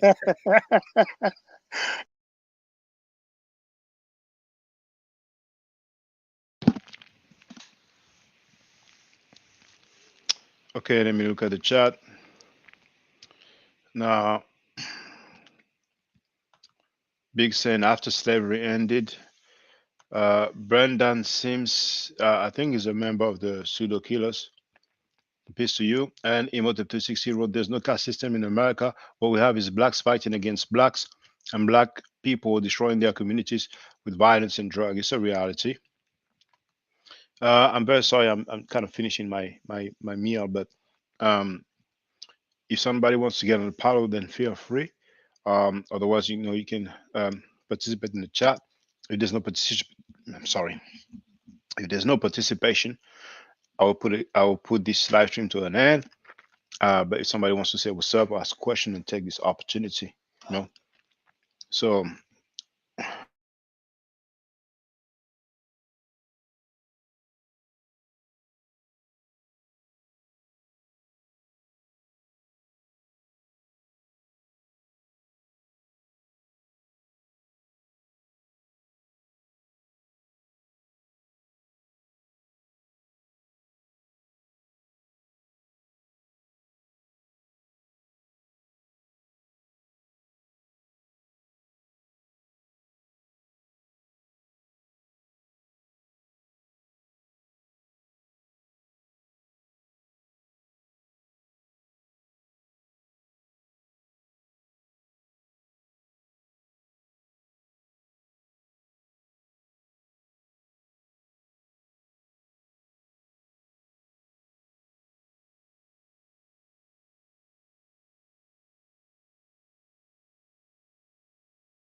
Please try again, Bink.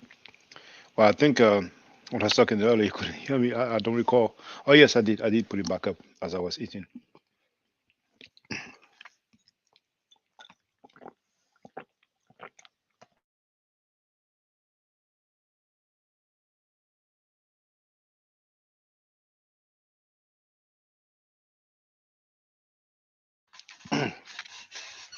There's 26 likes to this video. That's a good thing.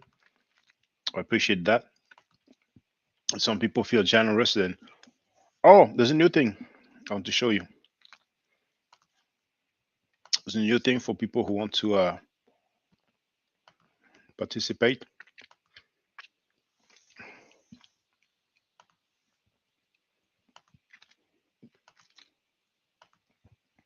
Even after, like One this where one, for even example. Dr. Mario. Now,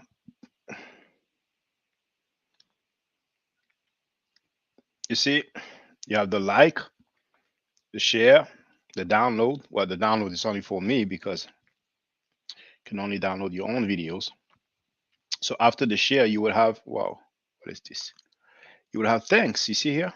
Thanks. And then you can choose your amount. So apparently the minimum is $2. Then there's 5, there's 10, there's 50, and I think that's about it.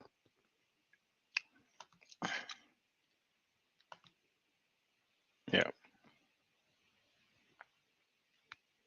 So, or you can even edit the message. All right.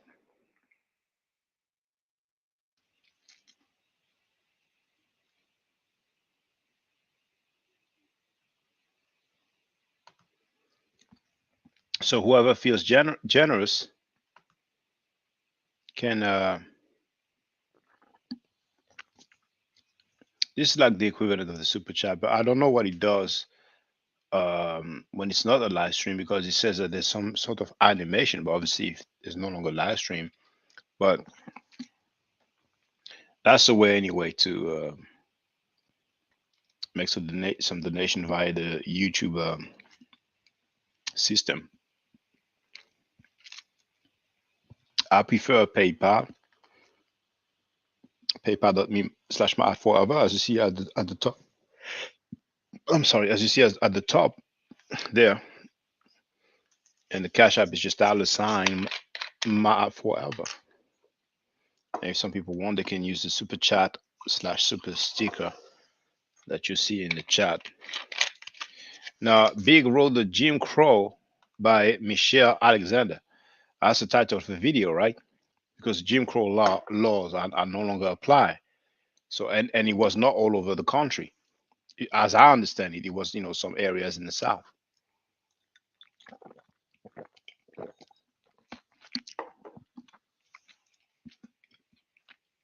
Yes, it's a book indeed. Yeah. So okay, what conclusion should we come to? Is there any caste system in America in 2022? I never heard of that. I've never heard of that. Not in modern times.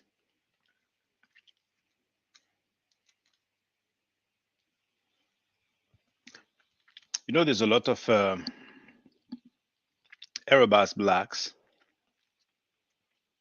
and non-Arabas people, but just Muslim people who like to make the parallel between having to go to work and slavery. You talk to a black Muslim and you tell him about the sub-Saharan slave trade. And you have to go to work. It's the same as slavery. We don't have a choice if we don't. I'm like, are you serious? Talking points. Big Road. There are several states trying to outlaw the 13th Amendment in their own state. What is the 13th Amendment?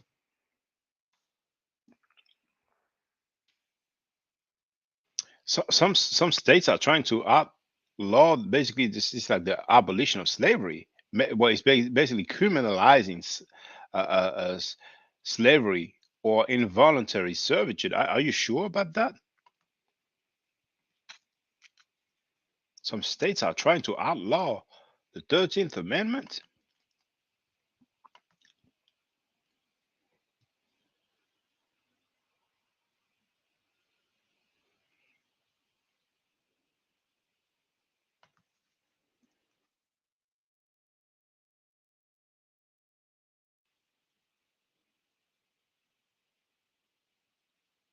13th Amendment, Section 1, neither slavery nor involuntary servitude except as a punishment for a crime whereof the party shall have been duly convicted shall exist within the United States or any place subject to their jurisdiction.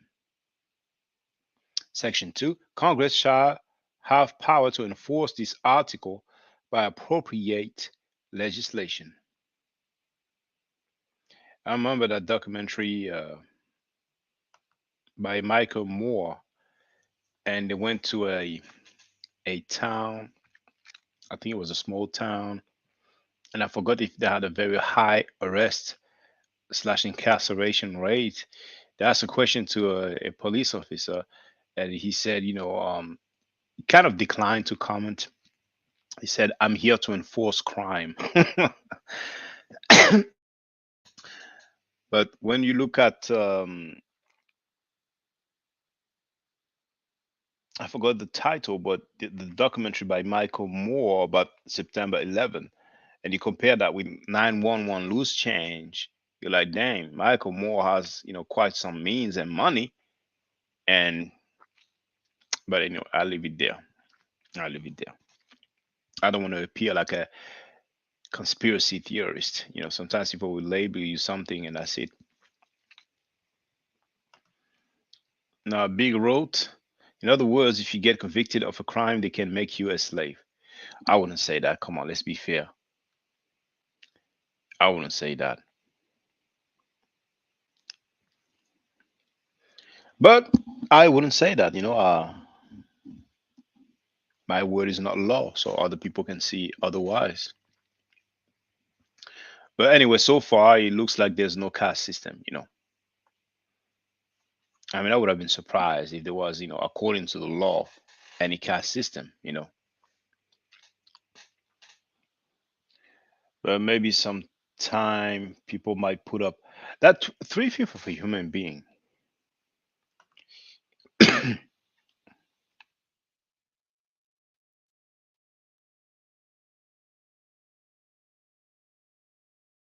Hasn't been abolished, and it will appear in some article of law.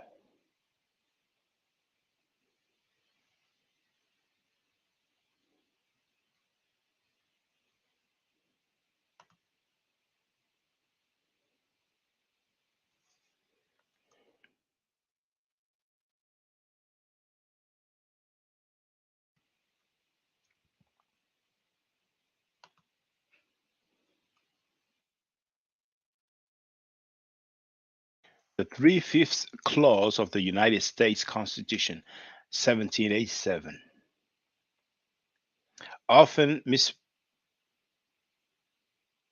misrepresented to mean that African Americans are individuals. I'm sorry, to mean that African Americans as individuals are considered 3/5 of a person, or that they are 3/5 of a citizen of the U.S.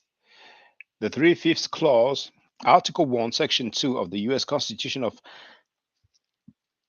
1787, in fact, declare that for purposes of representation in Congress, enslaved blacks in a state will be counted as 3/5 of the number of white inhabitants of that state.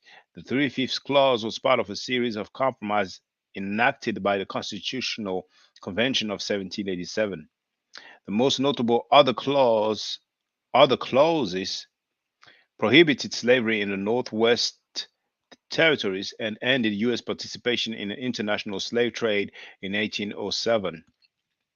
This compromise reflected Virginia Constitutional Convention delegate and future U.S. President James Madison's observation that the states were divided into different interests. I'm sorry. The states were divided into different interests, not by their size, but principally from their having or not having slaves. Okay, I don't read the whole thing. Could it be a misunderstanding like Uncle Tom? I've read some, some people talking about, Uncle Tom was just not a like a trader type of person. Uh, but somehow, some way down the line, that's the term that is used. I see James Powell. Um, you're on the air. Feel free to unmute yourself. What's going on, Shock? Oh, Elder, how you doing? Doing good, man. Hey, been checking your show out. Really trying to check. I've been checking a lot of them out. Starting from yesterday evening, all night. We ran an all-nighter with Smash, as a matter of fact. Yeah, it And lasted 6 hours. yeah, it lasted quite a while, man. And I just came wanted at to one come. point, I was in the chat because somebody in the chat said, probably addressing the 5%er, saying, you need to debate the Shaka from France. So I asked, did somebody mention me? I'm in the queue, but nobody replied. I've put the message several times, but feel free to speak, brother. I'm sorry about this. Well, we probably was all about wore out then, because we were all talking, and I guess just having our input on everything. And I just wanted to come on for a few minutes to just to holler at you, bro.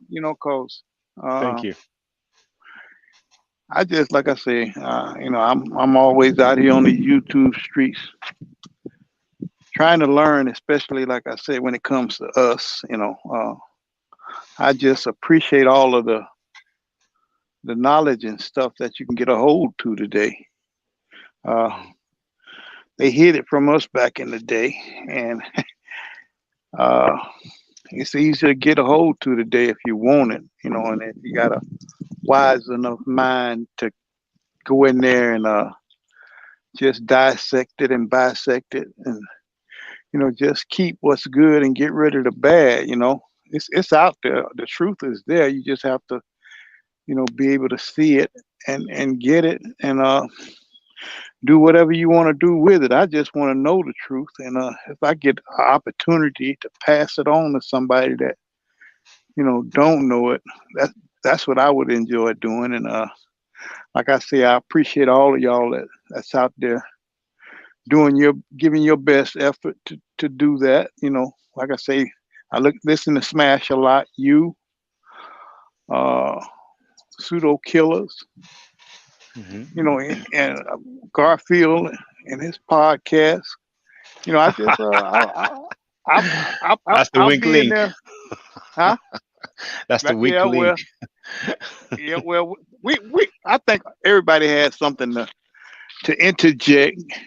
I ain't gonna say it's all good, Shaka, and Well, his I guess can't. maybe, but himself, I mean, he's reading, blogs from Christian apologists. He's reading the Bible.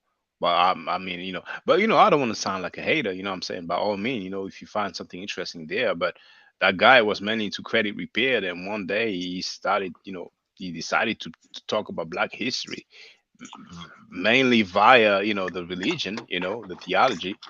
But I'm not gonna say he's wrong to listen to him. Feel free. But I personally feel like he's one of the um, um, less qualified to talk about Black history. But that's my opinion. So I'm not saying he doesn't have the right to talk about Black history, but some people make some quick transition. It reminds me of that guy J Master J, who actually ran for the presidency of the United States once, and he put on his social media that he was considering running again. And then a few years later, the dude is like armed militant, and it's like nah, you don't make that transition that quick. You know what I'm saying? But anyway, sorry about this, brother.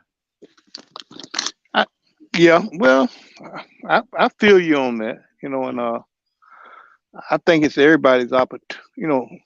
They got the right to Yes, feel the way they want to feel about it's true. anybody's,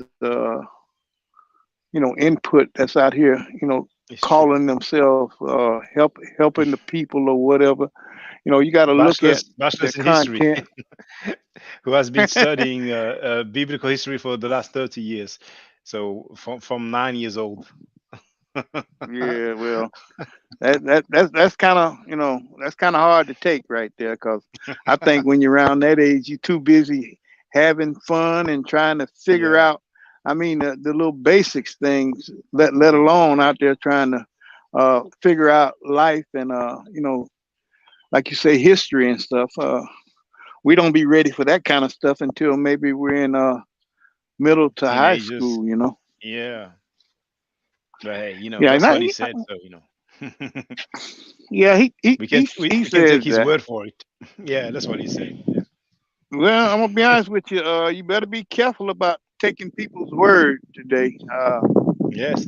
I've learned that you got some out there that'll look you straight in the eye and not point no fingers at nobody, and I mean just Yeah. have the most sincere look on their face, and will tell you the biggest lie in the world. You know what I mean? Yeah. But they'll Yeah. they'll With a they'll smile. convince you that it's the truth. Yes. Yeah. Some Yeah, people are skilled at that. I, I don't I don't know. I'm trying not to be too hostile, but it's time to be hostile. But I'm gonna tell you, if you're out there fooling the people, and if you're out there just doing the wrong thing with this stuff called so-called truth that people so-called bringing us, if you're doing the wrong thing with it and going about it the wrong way, they should be confronted.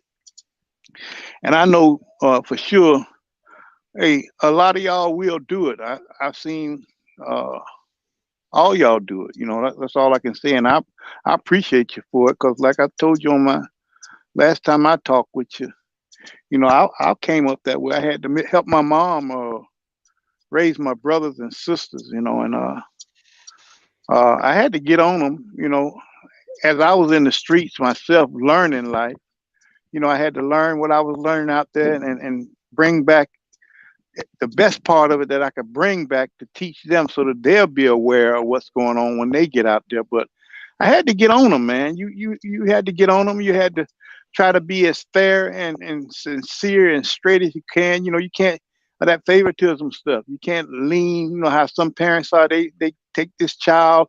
Ah, this is my favorite child. No, no, no, no. Everybody has to get the same treatment. That's the way that I saw it. My grandma did all of us that way when she helped my mom uh, bring us up, and I learned from her, my grandmother, and I just did the same when I helped my mom raise me and my brothers and sisters. So y'all got to get on the ones that's wrong out there. That's just all it is, and you know, all I can say, like I said before, keep doing what you're doing, man. They ain't gonna like it, but they shouldn't be out there distributing garbage. I don't care who it is. I ain't trying to, like I say, come down on nobody, but Yeah. this how this how I heard Smash say the other day. Somebody was talking about, they was just making a comment, and for some reason, it just felt like they was talking about him. I heard how he kept saying that. I wanted to type something in the chat to I don't know if he see it or read it or whatever, but if he hears this broadcast, and I saw him in the chat earlier. I don't know if he's still out there, but they used to tell us back in the day, and it's still floating around. If the shoe fit, bruh, wear it. Wear it. Wear it. If the shoe fit, go on and wear it. And then if the size is wrong, go on and get rid of that shoe and get the right size. But make sure everything else is right about that shoe too. You don't want no old low down shoe, dirty, nasty shoe. Get you a shoe that's straight up, and something that somebody might give you a compliment on.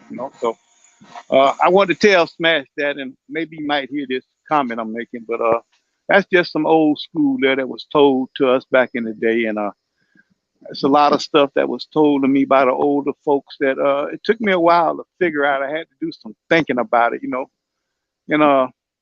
some of it, it took me a while to really get the meaning of it. But that was one that it came after a while. If the shoe fit, wear it, bro.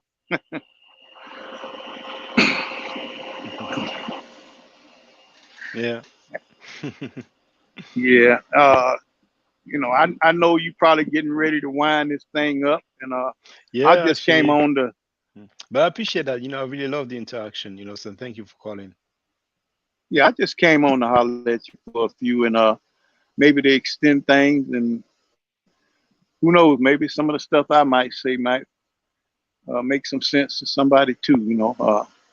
It Like you makes say, you sense to call me. me elder, and I am an elder, and but we still have stuff to contribute to. I know we're not as young as we used to be, and we can't get out there and slay the world like we did when we were youngsters. Sometimes we did dumb things, but we had all the energy in the world. I mean, to beat the world. That's how we felt about it. But now it's more knowledge and stuff that the older head is able to give to the youngsters if they're willing to listen. But Yes. I appreciate you for having me on, and Shaka, I'll always be in the bushes. Yeah. I like to come on sometimes, but I always be in the bushes in most of them chats. I just so y'all be aware. I could pop on one of y'all panels. If whoever owns that channel will let me, I might pop on and just give you my opinion. If they want to listen to me and don't run me off. But you Shaka, you you got don't do that, and I appreciate you for that, bro. you're gonna put up from now on, just like I did, but Yeah. Yeah. uh, It's all so good though. That's what we say, Shaka.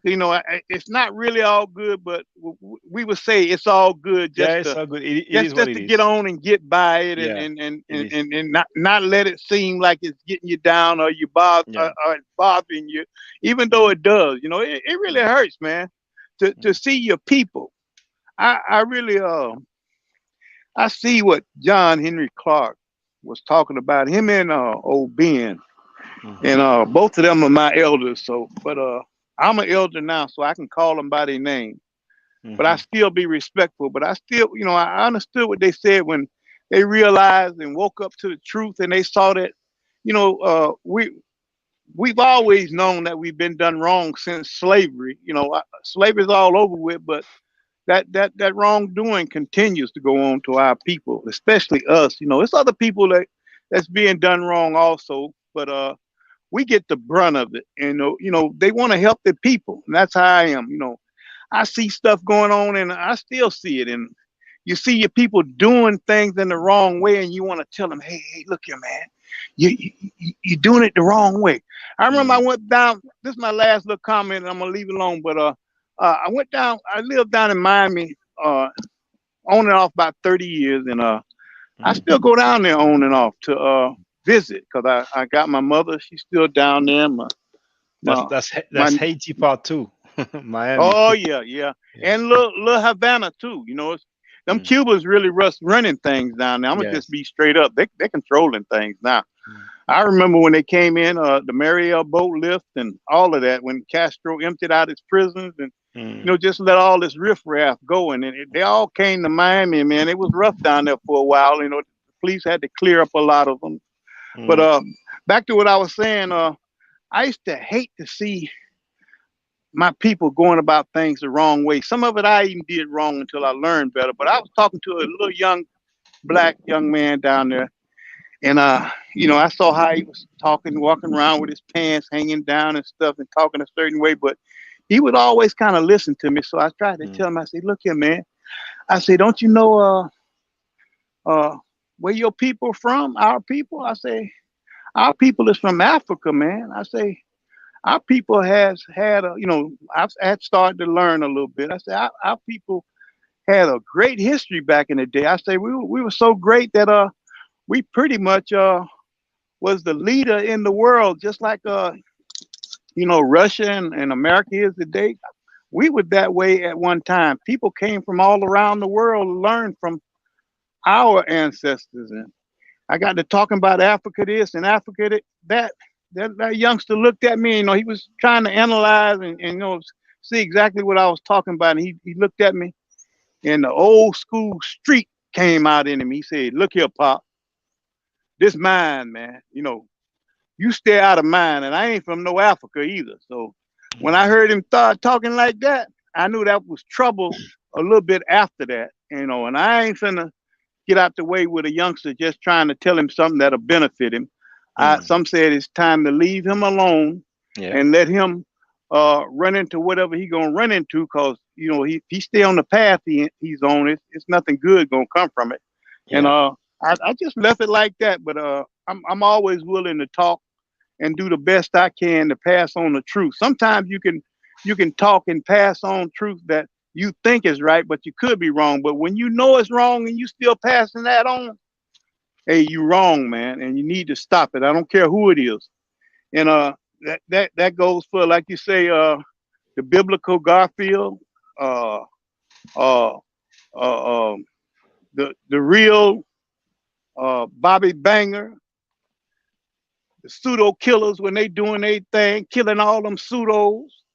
I'm gonna just tell it like it is. In them, if you're doing what's right, hey, bang them up, kill them pseudos and get them straight, get them right.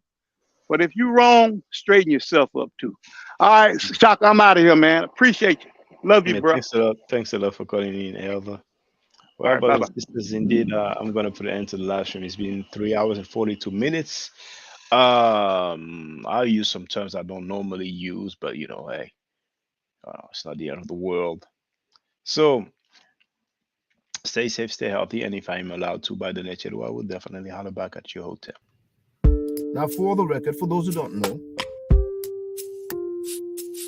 I'm giving middle nature classes. And here, that's the flyer. Okay? So, those who are interested, feel free to holler at me. If you're not interested, it's cool. But I recommend that everybody who has not yet seen the video, Kemet and Ma'at, Before Judaism, Christianity, and Islam, then watch it. It has about 300,000 views and really deserves to have a lot more. I just want to let everyone know who's listening in now and who's going to listen to this stream in the future. I just had my first Meta Nature class by Brother Shaka today, and I've had other Meta Nature lessons by other teachers, and I can tell you right now, the brother is the best in the game. He is that was one of the best classes I've ever had, ever. So if you're interested in learning the Meta Nature, if you're interested in getting the basics of it, Brother Shaka is an awesome teacher. Get with him, and it's extremely affordable. This brother is giving us his time and his skills, and he's basically giving it away. I mean, I just consider it a donation. You know what I'm saying? So if anybody is interested in learning the Meta Nature, get with this brother right here. He's an awesome, awesome, awesome teacher. And I'll end with that. Hotep Senu, Hena Senut. This is Julie, also known as Servant of Yah, and I'm currently taking the Medu Neture classes with Brother Shaka, and it has been an amazing experience. Only 2 lessons so far, and I feel like I've been taking the classes for months, just with the how in depth he goes into the vocabulary words, the construction of the language, the grammar. It's been immeasurable, the experience. And one thing that comes across, hands down, is his extreme passion for teaching this to anyone who is willing to learn and has an interest in learning. So I highly suggest, if you are interested, even a minimal interest, that you subscribe to the classes with Brother Shaka. It's such a nominal amount for how much you get. I know, like, our last class was over 2.5 hours. It felt like 2 minutes, but because that's how involved you are in what he's teaching and how he teaches and how compassionate he is about what he teaches. Also with sharing materials free of charge. No question, no doubt. It's just what he does. He doesn't have to, but he does. And so I just wanted to give a short testimonial about the class and the effectiveness of the class. And all of that is attested to how studied Brother Shaka is. So I highly recommend anyone with a minimal interest that you do sign up for the Medu Netia class. Hotep. Don't forget to subscribe to my channel, which is Ma'at Forever. Don't forget to watch the video entitled Kemet and Ma'at.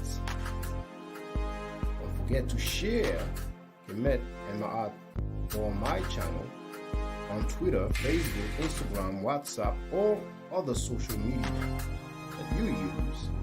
Email, text messages, you name it. Those who wish to donate can do so on paypal.me/ma'atforever.